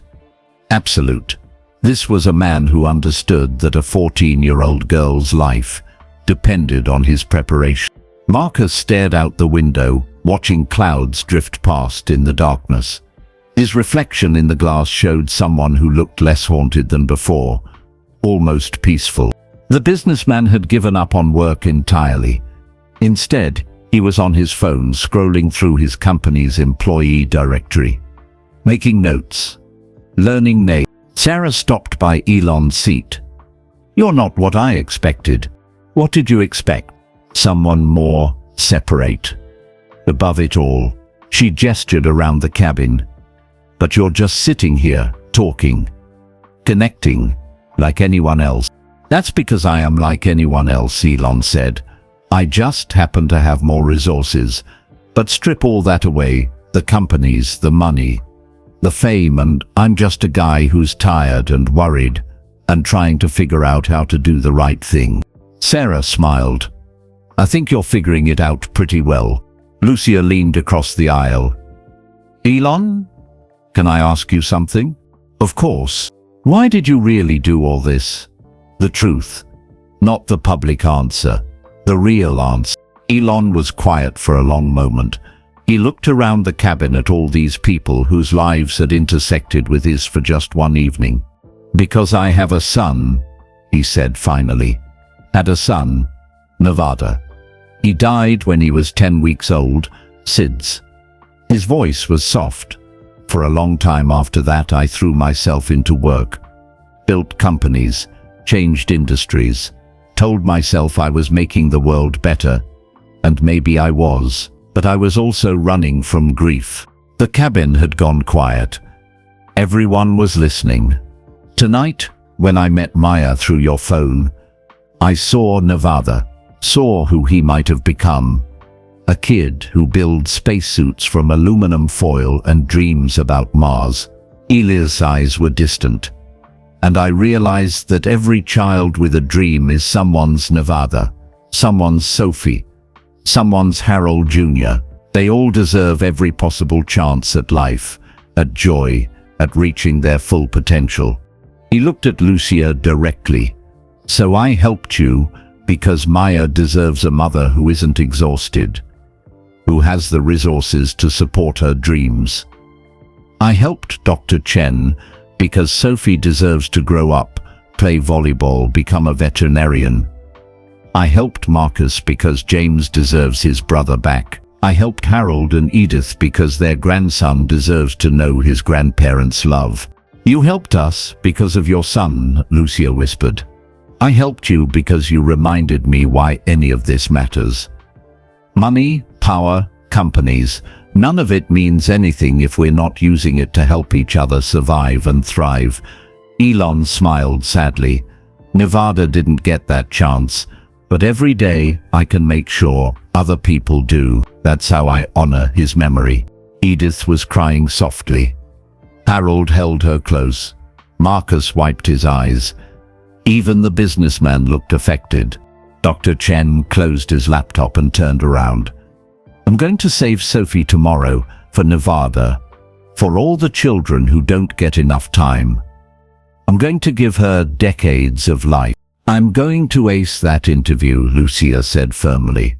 For Nevada, for Maya, for every kid who deserves better. I'm going to hug my brother and never let go, Marcus added. For Nevada, for second chances. One by one, every passenger made quiet promises to live better, to care more, to remember that they were all connected in ways that mattered. The flight continued smoothly through the darkness. Below them, Mareka slept. Above them, stars wheeled in their ancient pattern. Inside the cabin, strangers had become family. Temporarily, briefly, but real. Sarah brought Elon another water and whispered, "You've changed these people's lives tonight, you know that, right?" "They changed mine," Elon replied honestly. "I was tired, burnt out, ready to just go through the motions. They reminded me why I get up every morning." As they began their descent into Seattle, Elon checked his phone. The mysterious message glowed. 3:33 a.m. Don't be late. 3 hours from now, he'd meet whoever had orchestrated this entire evening. Someone who knew him well enough to plan this elaborate test. Someone who cared enough to spend $20,000 teaching him a lesson. But for now, he was here, in this moment, with these people. And that was enough. The seatbelt sign chimed on. Sarah's voice came over the intercom, warm and clear. "Ladies and gentlemen, we're beginning our descent into Seattle. Please return to your seats and fasten your seatbelts. We'll have you on the ground in approximately 15 minutes. Current temperature in Seattle is 52 degrees. Local time is 8:07. Lucia pressed her face to the window, watching the city lights appear through wisps of cloud. "I've never been to Seattle before." "It's a good city," Elon said. "Lots of tech companies, good coffee, rain. Will I like it? If you get the job, you'll love it. If you don't get the job, you'll still have a good story about the craziest flight of your life." Lucia laughed nervously. "That's definitely true." The aircraft descended smoothly. Dr. Chen had packed away his laptop and medical files. His face showed intense focus, a surgeon preparing mentally for the battle ahead. He checked his watch every 30 seconds. "You'll make it in time," Elon assured him. "I know, but Sophie's parents have been waiting in agony for weeks. Every extra minute feels cruel to them. Then we'll make sure there are no extra minutes." Behind them, Harold helped Edith with her seatbelt. Her hands shook with excitement and nervousness. "Do you think he'll know us?" Edith asked. "Our grandson? Do you think he'll feel that we're family? Babies always know love, Harold said firmly. He'll feel it, trust me. Marcus sat rigid in his seat, his hands gripping the armrest so tightly his knuckles were white. His breathing was rapid and shallow. Elon noticed. Marcus, look at me. Marcus's eyes swung toward him, wide with panic. Breathe with me. In for 4 counts. Hold for 4. Out for 4. Elon demonstrated. Come on. With me. Marcus tried. Failed. Tried again. Slowly, his breathing steadied. Good. Now tell me, what's the first thing you're going to say to James? I don't know. I've practiced 100 speeches. They all sound wrong. Then don't make a speech. Just say what you feel. I feel terrified, grateful, ashamed, hopeful. Everything at once. Then tell him that. Tell him exactly that. Elon's voice was steady. Honesty is the only thing that matters right now. Not eloquence, not perfection, just truth. The landing gear descended with a mechanical thunk. The runway lights appeared below, 2 parallel lines of white leading. The aircraft touched down smoothly, barely a bump. The engines reversed thrust, slowing them gently. Scattered applause broke out in the cabin. Sarah had earned it. As they taxied toward the gate, Elon's phone buzzed. A message from his security team. Private jet landed safely with Dr. Chen's surgical team. Hospital notified. Car waiting at gate to transport the doctor directly. ETA to hospital 32 minutes. Another message. Car service confirmed for James Webb. Arriving at terminal in 12 minutes. Gate area secured for private reunion. Another. Hotel confirmed for Lucia Fernandez. Interview rescheduled. Vertex Solutions CEO personally reviewing her application. Another.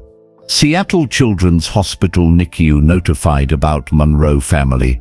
Special accommodation arranged. Medical expenses confirmed covered. Everything was falling into place like choreographed clockwork. The aircraft reached the gate and stopped. The seatbelt sign turned off with a soft chime. But before anyone could stand, Elon stood first. Wait. Please. Just one moment. Everyone paused, looking at him. I need to say something before we all go our separate ways. Elon's voice carried through the quiet cabin. Tonight started as probably the worst evening of my life. I was tired, frustrated, and I'd just been humiliated by people I trusted to provide basic service. Patricia's name hung unspoken in the air, but then something happened. Sam met all of you. I heard your stories. I remembered why any of this. He gestured vaguely at himself, at the world, at everything matters. He looked at Lucia. You reminded me that dreams aren't luxuries, they're necessities. That a 7-year-old girl with aluminum foil on her head is just as important as any CEO or politician. Maybe more important. To Dr. Chen, you reminded me that some people dedicate their entire lives to giving strangers more time on this earth. That's not a job. That's a calling. That's sacred. To Marcus, you reminded me that courage isn't the absence of fear. It's being terrified and showing up anyway. Coming home after 5 years takes more bravery than any business deal I've ever made. To Harold and Edith, you reminded me that love doesn't diminish with time. It compounds. 50 years together, and you still hold hands. That's the real wealth in this world. He addressed the whole cabin now. Each of you reminded me that behind every statistic, every news story, every business metric, there's a real human being with real struggles and real dreams. I forget that sometimes. I get lost in the big picture and miss the individual faces. The businessman stood up. You gave us something too.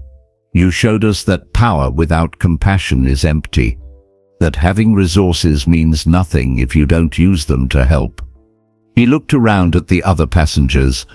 I'm going back to my company tomorrow and I'm going to change things, learn names, hear stories. Remember that my employees aren't resources, they're people. The woman with the wedding wiped her eyes. You saved my sister's most important day. I'll never forget that. The college student nodded. You saved my scholarship, my entire future. Thank you.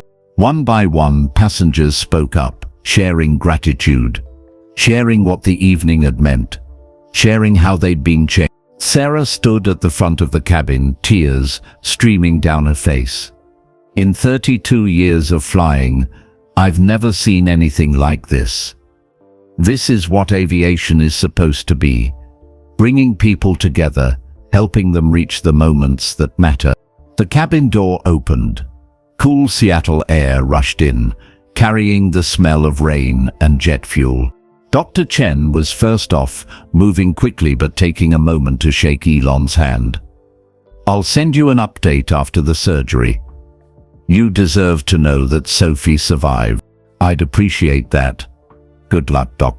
Dr. Chen practically ran down the jet bridge. A car was waiting. In 30 minutes, he'd be scrubbing in for the most important surgery of Sophie Harrison's short life. Harold and Edith moved slowly, carefully. At the door, Edith turned back and looked at Elon. My grandson will know about you.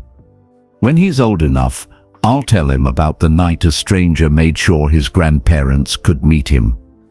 He'll know that kindness exists. They disappeared down the jet bridge, holding hands, walking toward their first meeting with Harold Jr. Marcus was next. His legs were shaky, his face was pale. But he walked steadily. You've got this, Elon said quietly. I've got this, Marcus repeated. A mantra, a prayer. At the gate, James Webb stood waiting. 34 years old. Same military short hair as Marcus. Same haunted eyes that had seen too much. The brothers saw each other across the terminal. Time stopped. Then Marcus's face crumpled. He ran. Actually ran toward James. They collided in the middle of the gate area, wrapped around each other, both sobbing openly. No words. Just two brothers holding on like drowning men who'd finally found solid ground. Passengers from other flights stopped to watch. Some wiped their eyes. Love like that was unmistakable. James pulled back just enough to look at Marcus's face. I missed you, God, I missed you so much. I'm sorry, I'm so sorry. For everything, for all of it. I forgive you. I already forgave you. Come home. Please come home. They held each other and cried and laughed and didn't care who was watching. Elon turned away, giving them privacy. His own eyes were wet. Lucia was the last to deplane. She moved slowly, clutching her folder, a small overnight bag, everything she owned in the world condensed into 2 items. Thank you, she whispered to Elon, for believing in me, for believing in Maya. You're going to do great tomorrow, and when Maya becomes an astronaut, I want an invitation to the launch. Lucia laughed. Deal. She walked down the jet bridge and into her new life. The cabin was empty now except for Elon, Sarah, and the rest of the flight crew. You should go, Sarah said gently. You have somewhere to be at 3:33 a.m. That's 7 hours from now. Elon checked his phone. The message was still there. The coordinates. The time. The mysterious appointment that waited in a Seattle warehouse. How did you know about that? Sarah smiled mysteriously. I pay attention. You've been checking that message all flight. Whatever it is, it's important. Don't keep them waiting. Elon gathered his small backpack. At the door, he turned back. Thank you, Sarah, for reminding me what good service looks like. What caring looks like. Thank you for reminding me why I chose this job 32 years ago. Sarah saluted him gently. Safe travels, Mr. Musk. And whatever you find at those coordinates, I hope it's worth the journey. Elon walked into the terminal. Around him, Seattle-Tacoma Airport bustled with late evening travelers, families reuniting, business travelers rushing, couples saying goodbye, all of them with their own stories, their own struggles, their own dreams. He pulled out his phone and opened a rideshare app. Entered an address near the coordinates, not exactly there, but close enough. He'd walk the last bit. Whoever wanted to meet him had asked him to come alone. He'd honor that. The car arrived 12 minutes later, a quiet driver who recognized him but had the good sense not to make a fuss. They drove through Seattle streets, slick with rain, past Pike Place Market shut down for the night, past the Space Needle lit up against low clouds. The city was beautiful, alive, full of people trying to survive, to thrive, to connect.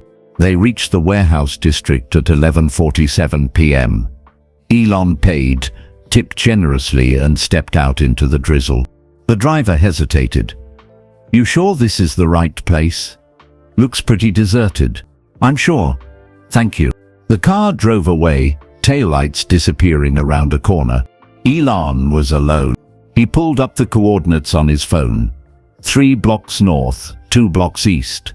A warehouse that, according to property records, was owned by a shell corporation that was owned by another shell corporation. Someone who knew how to hide their tracks. He started walking. His footsteps echoed on wet pavement. Somewhere distant, a train whistle blew. The rain increased slightly, cold drops sliding down his neck. At exactly 3 p.m. he'd killed time at an all-night diner, drinking terrible coffee and thinking. Elon stood in front of Warehouse 47. A single light burned above an industrial door. No signs, no indication of what was inside. He tried the door. Unlocked. He pushed it open and stepped into darkness.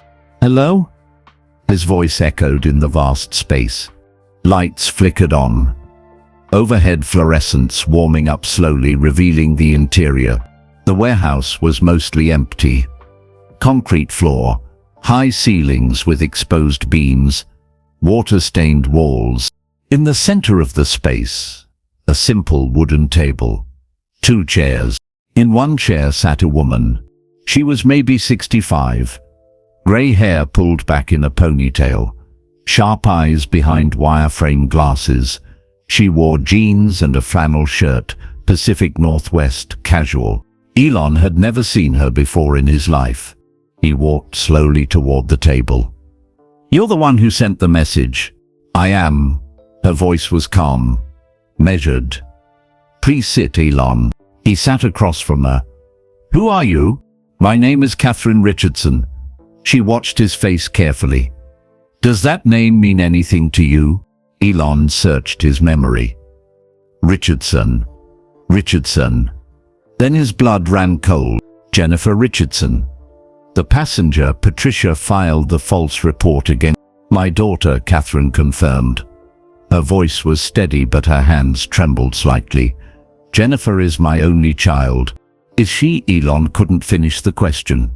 "Alive? Yes. Barely. Homeless. Living in her car. Trying to rebuild a life that was destroyed by a lie." Catherine's eyes were hard. "A lie told by the woman you fired tonight." Elon sat perfectly still. "You paid Patricia and Devon to humiliate me." "I did." "Why?" Catherine leaned forward. "Because 6 months ago my daughter lost everything.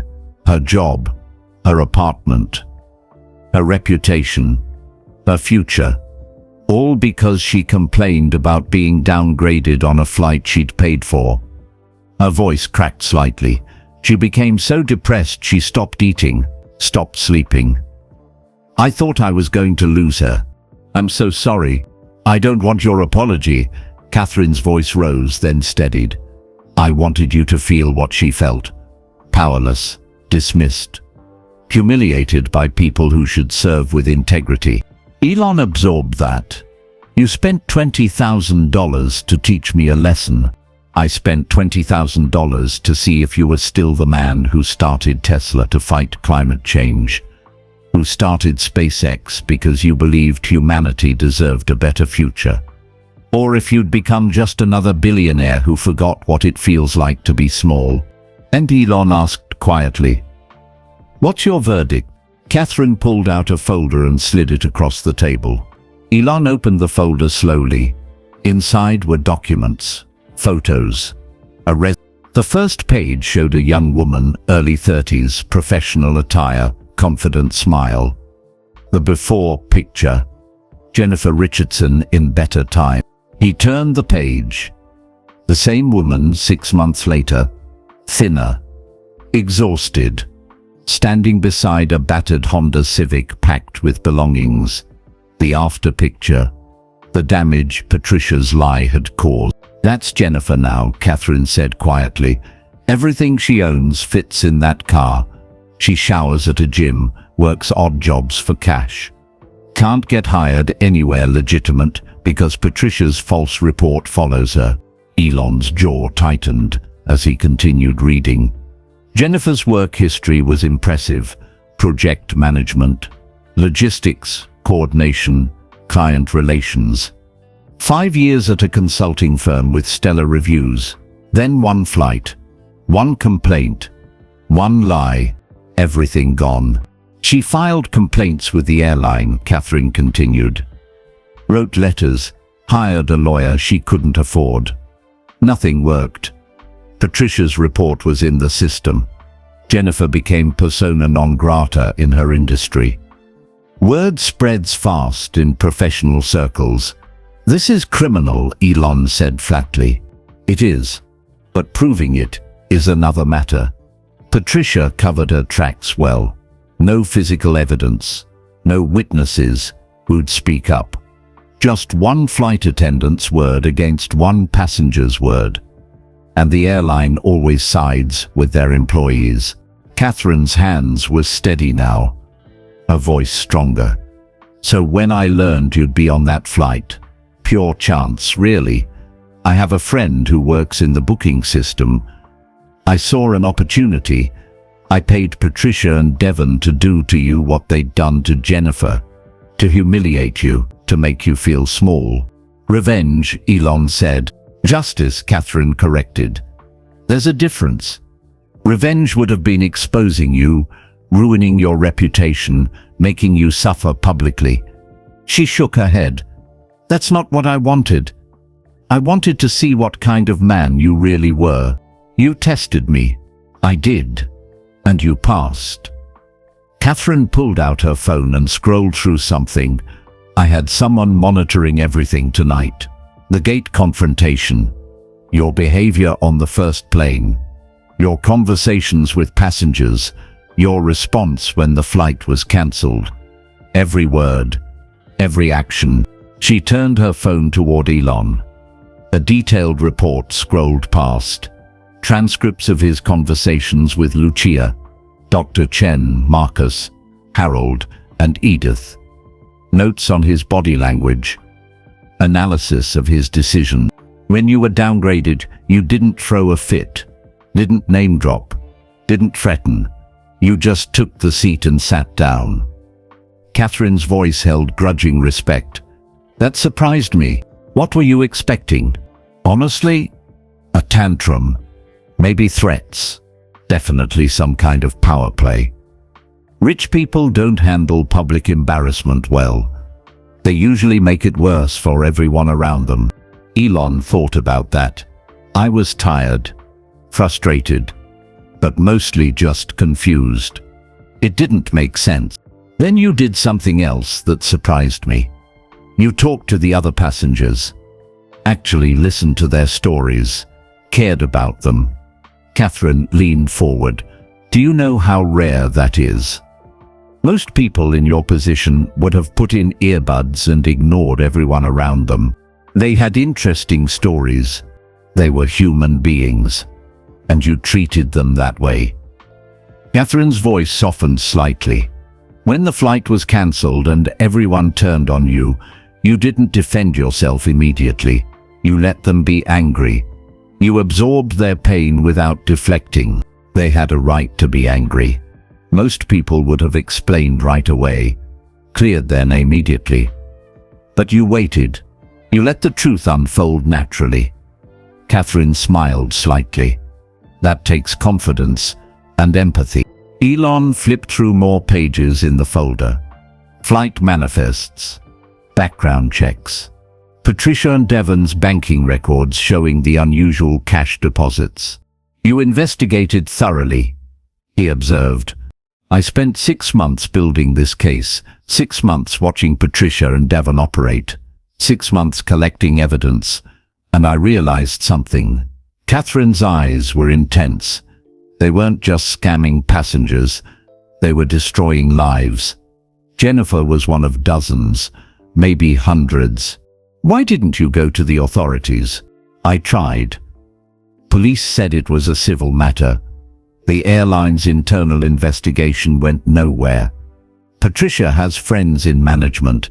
Lawyers wanted retainers I couldn't afford. Catherine's voice held bitter frustration. The system protects people like Patricia. They know how to work it. So you decided to use me. I decided to find someone with resources and motivation to actually do something about it. Catherine met his eyes squarely. And I needed to know you were worth helping. That you weren't just another billionaire playing hero for good publicity. And if I'd failed your test, if I'd been the tantrum-throwing rich guy you expected. Catherine pulled out another document. I had a backup plan. Evidence packet ready to send to every news outlet in the country. Patricia and Devon would have been exposed anyway, but it would have been messier, more collateral damage, including to me, including to you, Catherine agreed. If you'd been the person I feared you were, selfish, petty, cruel, then yes, the story would have included how you cancelled a flight over a seat, how you made innocent passengers suffer for your ego. But I wasn't that person. No, you weren't. Catherine's expression was complicated, relief mixed with something like gratitude. You were angry, yes, but you channeled that anger into accountability. You fired the guilty parties, protected future passengers, and most importantly, she paused for emphasis. You took care of everyone whose life was disrupted. She pulled out more papers, screenshots of messages and updates. Lucia Fernandez. Interview rescheduled with a significant raise included.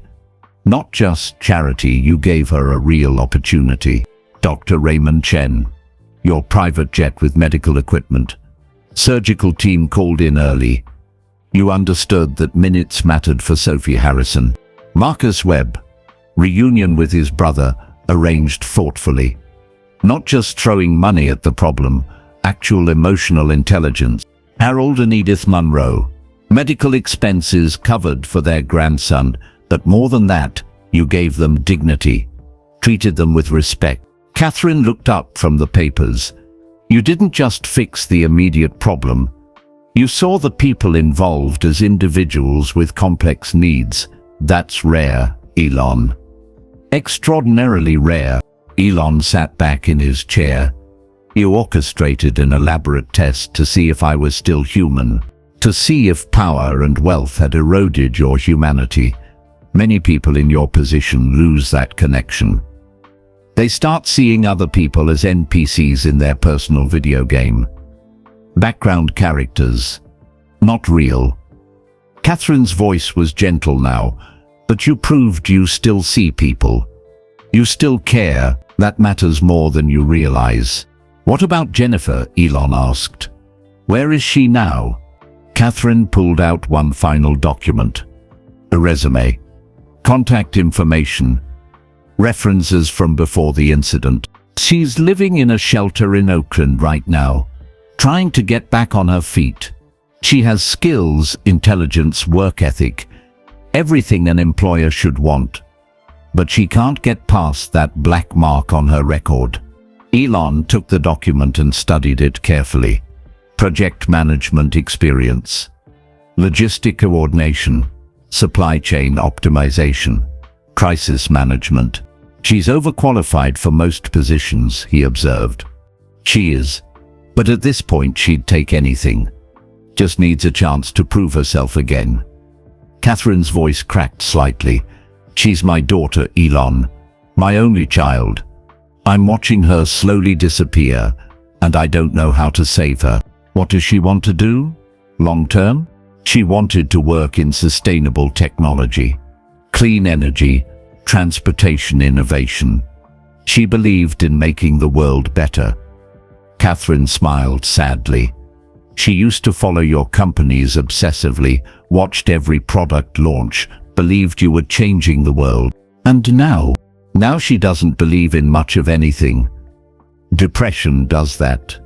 Takes away hope and leaves only survival. Elon pulled out his phone and typed quickly. What's her phone number? Catherine recited it. Elon entered it and started a message. What are you doing? Catherine asked.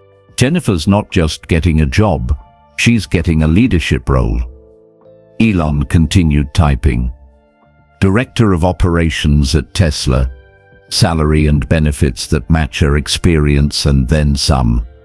Reporting directly to my VP of Manufacturing. Catherine's mouth fell open. That's too much. You don't even know her. I know she was destroyed by a corrupt system and deserves a second chance.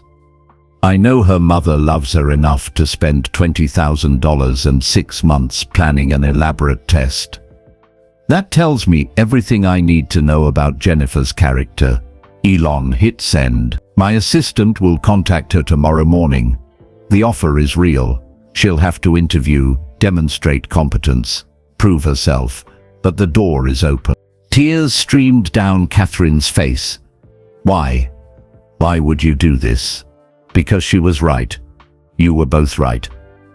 I needed to be reminded that individual lives matter, that behind every system failure is a real person suffering real consequences. Elon looked at Catherine steadily. Jennifer believed I was changing the world. Then the world broke her. The least I can do is help put the pieces back together. Catherine covered her face with her hands and sobbed deep, wrenching sobs that came from 6 months of fear and helplessness finally releasing. Elon stood and walked around the table. He placed a hand gently on her shoulder and waited. Let her cry. Let her release the terror and relief. Finally, Catherine looked up. Her face was blotchy and wet, but her eyes were clear. Thank you. Thank you for being the person my daughter believed you were. Thank you for testing me, for caring enough about your daughter to take a risk. Elon smiled slightly. And thank you for spending $20,000 to remind me why any of this matters. Catherine laughed through her tears. Best money I ever spent. Do I get to meet Jennifer? If she wants to meet you. Right now, she's pretty broken. Might take time for her to trust again. I'll wait. When she's ready. Elon returned to his seat. But I need you to do something for me. Dan! Stop apologizing. Stop feeling guilty for testing me. You did what you had to do to protect your child. That's not wrong. That's love. His voice was firm but kind. Parents who fight for their kids are the backbone of civilization. Don't ever apologize for that. Catherine nodded, wiping her eyes. Okay. They sat in comfortable silence for a moment. The warehouse was quiet except for rain pattering on the metal roof. What happens now? Catherine asked. Now Patricia and Devon face criminal charges. The airline's fraud investigation will uncover dozens of victims. Jennifer's record gets cleared. Other passengers get restitution. Elon ticked off points on his fingers. And you get your $20,000 back, plus expenses, plus interest. I don't want. Take it. Use it to help Jennifer get an apartment. New clothes for work. Whatever she needs. Consider it reparations for what she suffered. Catherine hesitated, then nodded. Thank you. Elon stood. I should go. I have a flight back to San Francisco in a few hours. Catherine stood too. Before you leave, can I ask you something? Of course. The other passengers tonight: Lucia, Dr. Chen, Marcus, Harold, and Edith. Will you stay in touch with them? Or was tonight just a moment? Elon considered that. I don't know yet. Part of me wants to follow their stories. See Maya grow up, learn if Sophie survived surgery, know if Marcus stayed home, watch Harold Jr. leave the Nixie. He paused. But part of me knows they don't need me. They need what I already gave them: opportunity, resources, a fighting chance. After that, their lives are their own. That's wise, Catherine said. Don't make them characters in your story. Let them be the heroes of their own stories. Exactly. They walked together toward the warehouse door. Outside, Seattle was dark and wet. Dawn was still 3 hours away. Will I see you again? Catherine asked. Probably not. But you'll hear from my assistant about Jennifer's job offer, and you'll get the payment I promised. Elon extended his hand. Thank you, Catherine. Tonight changed me. For the better. Catherine shook his hand firmly. Thank you for passing the test. For being worth the risk. Elon walked out into the rain and didn't look back. 6 months later, the morning sun filtered through the floor-to-ceiling windows of Tesla's Fremont factory office. Elon stood at the window, coffee in hand, watching the production line below. Robots welded frames. Workers assembled components. The future being built one vehicle at a time. His assistant knocked on the doorframe. Your 9 a.m. meeting is here. Send them in. A woman entered, early 30s, professional gray suit, confident stride. Her hair was pulled back neatly. She carried a tablet and a folder thick with reports. Good morning, Mr. Musk. The Q1 operations review is ready. Good morning, Jennifer. Have a seat. Jennifer Richardson sat across from him. No longer the broken woman from the photograph. 6 months of stable employment, therapy, and rebuilding had restored something essential in her. She was still cautious. Trust took time to rebuild, but the light was back in her eyes. Manufacturing efficiency is up 12%. Jennifer began pulling up charts on her tablet. Supply chain optimization reduced delays by 18%. Employee satisfaction scores improved across all departments. Elon listened as she walked through the presentation. She was brilliant at this work, finding inefficiencies, solving problems, coordinating complex systems. Within 3 months, she'd revolutionized their operations protocols. Within 6, she was indispensable. Outstanding work, Elon said when she finished. Recommend any changes? Actually, yes. I'd like to implement a new employee feedback system. Anonymous reporting for workplace concerns, including management misconduct. Jennifer met his eyes steadily. No one should feel powerless to report problems. No one should be silenced for speaking up. Because of what happened to you, because of what happened to me, Jennifer confirmed, and because it shouldn't happen to anyone else. Approved. Build the system. You have full authority and budget. Jennifer smiled, a real smile, not the careful professional mask she'd worn for months. Thank you for everything, for the job, the second chance, for believing my mother when she stopped. She told me what she did. The test. I was horrified at first, and now I understand. She was protecting me the only way she knew how, and somehow, impossibly, it worked. Jennifer's voice was thick with emotion. I have my life back, my career back, my hope back. You rebuilt it yourself. I just opened the door. You did more than that. But I'll accept the compliment gracefully. Jennifer stood. I have a supply chain meeting at 10. But before I go, she pulled an envelope from her folder. This came to my desk this morning. Addressed to you, care of me. Elon took the envelope. The handwriting was careful and childlike. The return address was Oakland, California. He opened it carefully. Inside was a hand-drawn picture, a rocket ship, detailed, accurate, clearly researched. Colors everywhere, stars and planets in the background, and standing beside the rocket, two figures, a small girl in an astronaut suit and a tall man labeled Mr. Musk. Below the drawing, in that same careful handwriting, "Dear Mr. Musk, my name is Maya Fernandez. I am 7 years old.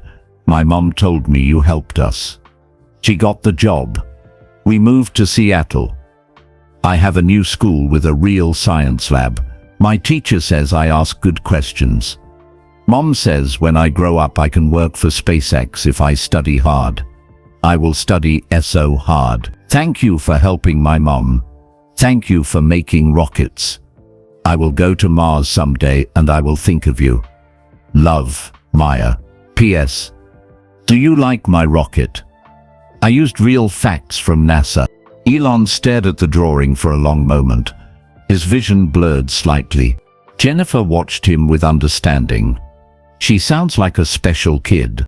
"She is. She's going to change the world someday." Elon carefully folded the letter and picture. "I need to send her something. Books about aerospace engineering. A model rocket kit. Maybe a video message encouraging her studies." "I can arrange that," Jennifer offered. "Thank you." After Jennifer left, Elon sat at his desk and pulled out his phone. He'd created a private folder 6 months ago, updates on the passengers from flight. The first was from Dr. Raymond Chen. An email sent 3 days after that night. "Elon, Sophie survived the surgery. 8 hours in the OR, 3 complications. But she made it. She's recovering beautifully. Her parents asked me to thank you. They said you saved their daughter's life. I told them no. We saved her together. You gave me the time I needed. I gave her the surgery. Her heart gave her the fight. It took all of us. Sophie's already talking about getting back to volleyball. That kid is unstoppable. Thank you for everything. Dr. Raymond." Below it, a photo. Sophie Harrison in a hospital bed, thin and pale but smiling, holding a volleyball signed by her surgical team. The second update was a LinkedIn notification. Lucia Fernandez had updated her profile. "Excited to announce my promotion to Senior Project Manager at Vertex Solutions, leading a team of 12 on sustainable infrastructure projects. Grateful for this opportunity and everyone who believed in me. Special thanks to my daughter Maya, my inspiration every single day. New beginnings. Project management." Elon had clicked through to her full profile.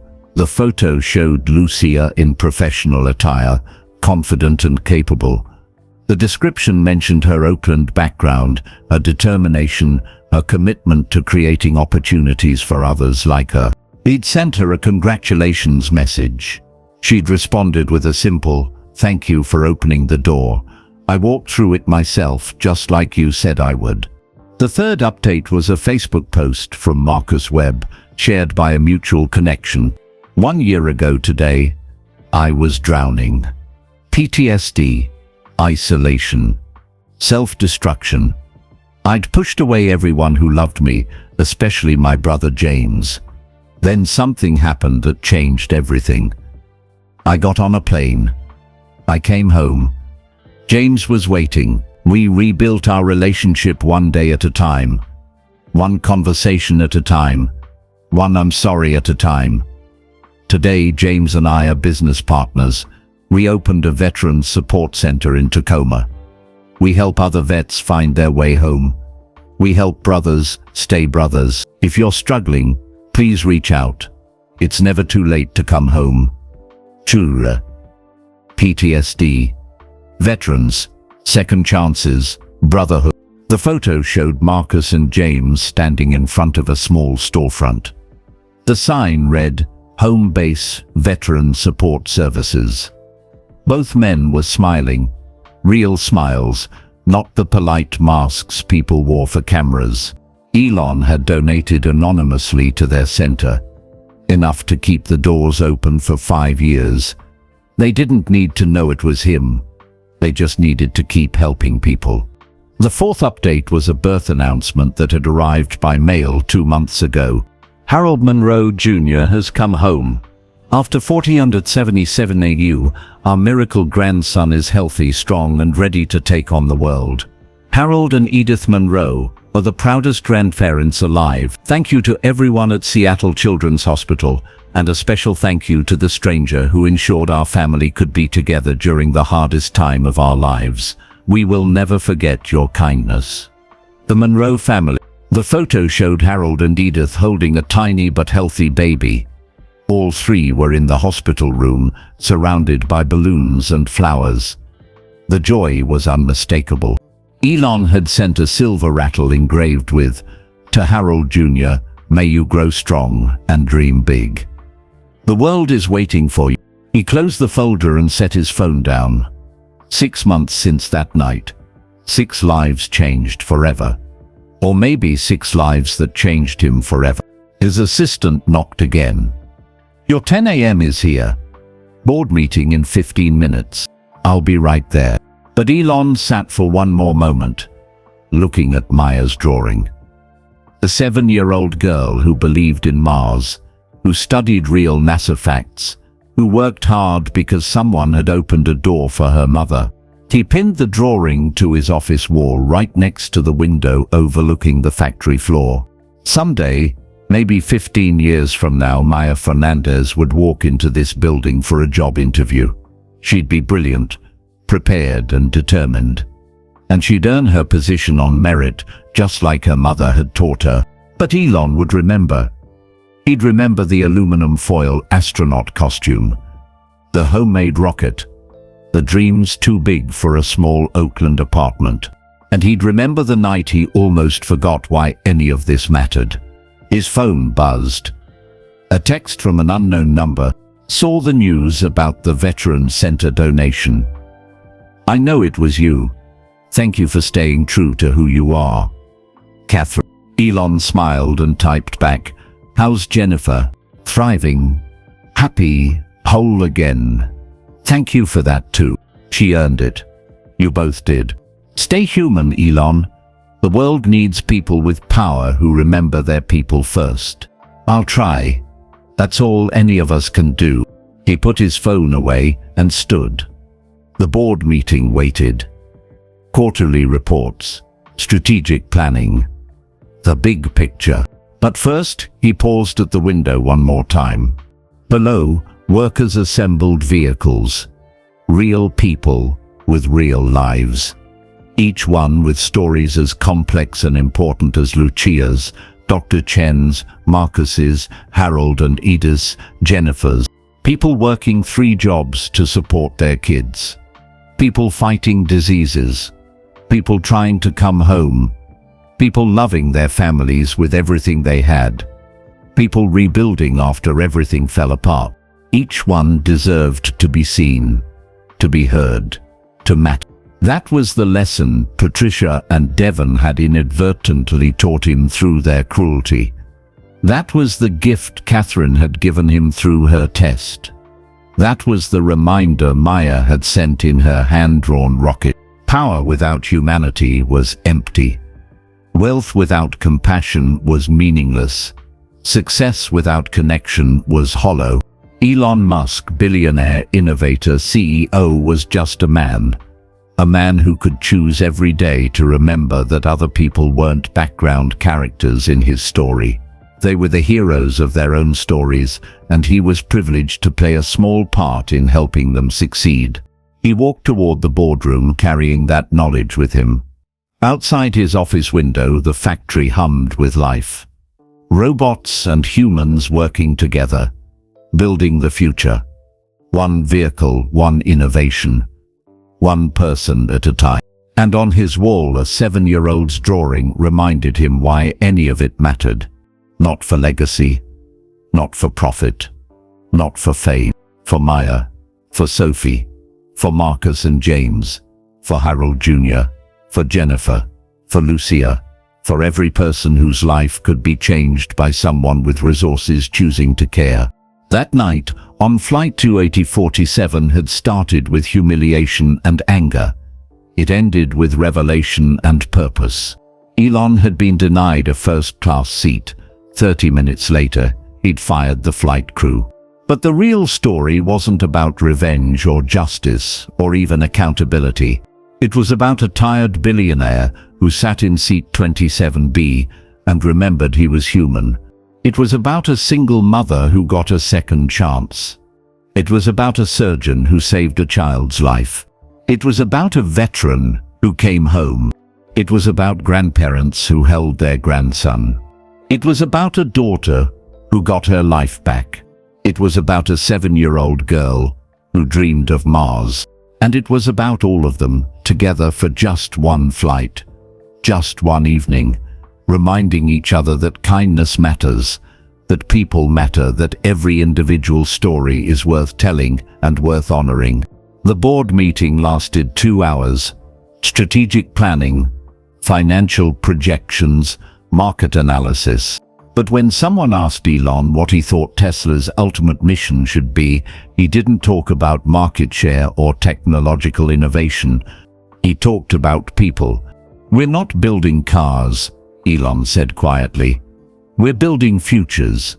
Every vehicle we make, every battery we produce, every solar panel we install, it's not about the technology. It's about the human beings whose lives improve because of what we create. The single mother who can afford to commute to a better job. The grandfather who lives to see his grandson grow up because the air is cleaner. The veteran who finds purpose working in our factories. That's the mission. That's what matters." The board members exchanged glances. This was different from Elon's usual technical focus. Softer, more human. But they didn't object. Because in that moment, they understood. Business wasn't just about profit. It was about people. And if you forgot that, if you lost sight of the individual faces behind the statistics, you lost everything that mattered. After the meeting, Elon returned to his office. He looked at Maya's drawing one more time. Then he sat down and wrote her a letter. "Dear Maya, thank you for your beautiful rocket drawing. I can tell you studied real NASA facts. The details are perfect. I'm so proud of your hard work in school. Keep asking questions. Keep dreaming big. Keep studying science and math. The universe is waiting for brilliant minds like yours. Someday, when you're ready, SpaceX will be honored to have you join our team. But for now, focus on being 7 years old. Enjoy learning. Enjoy your new school. Enjoy your mom's success. She earned it, just like you'll earn everything you achieve. I'm sending you some books and a model rocket kit.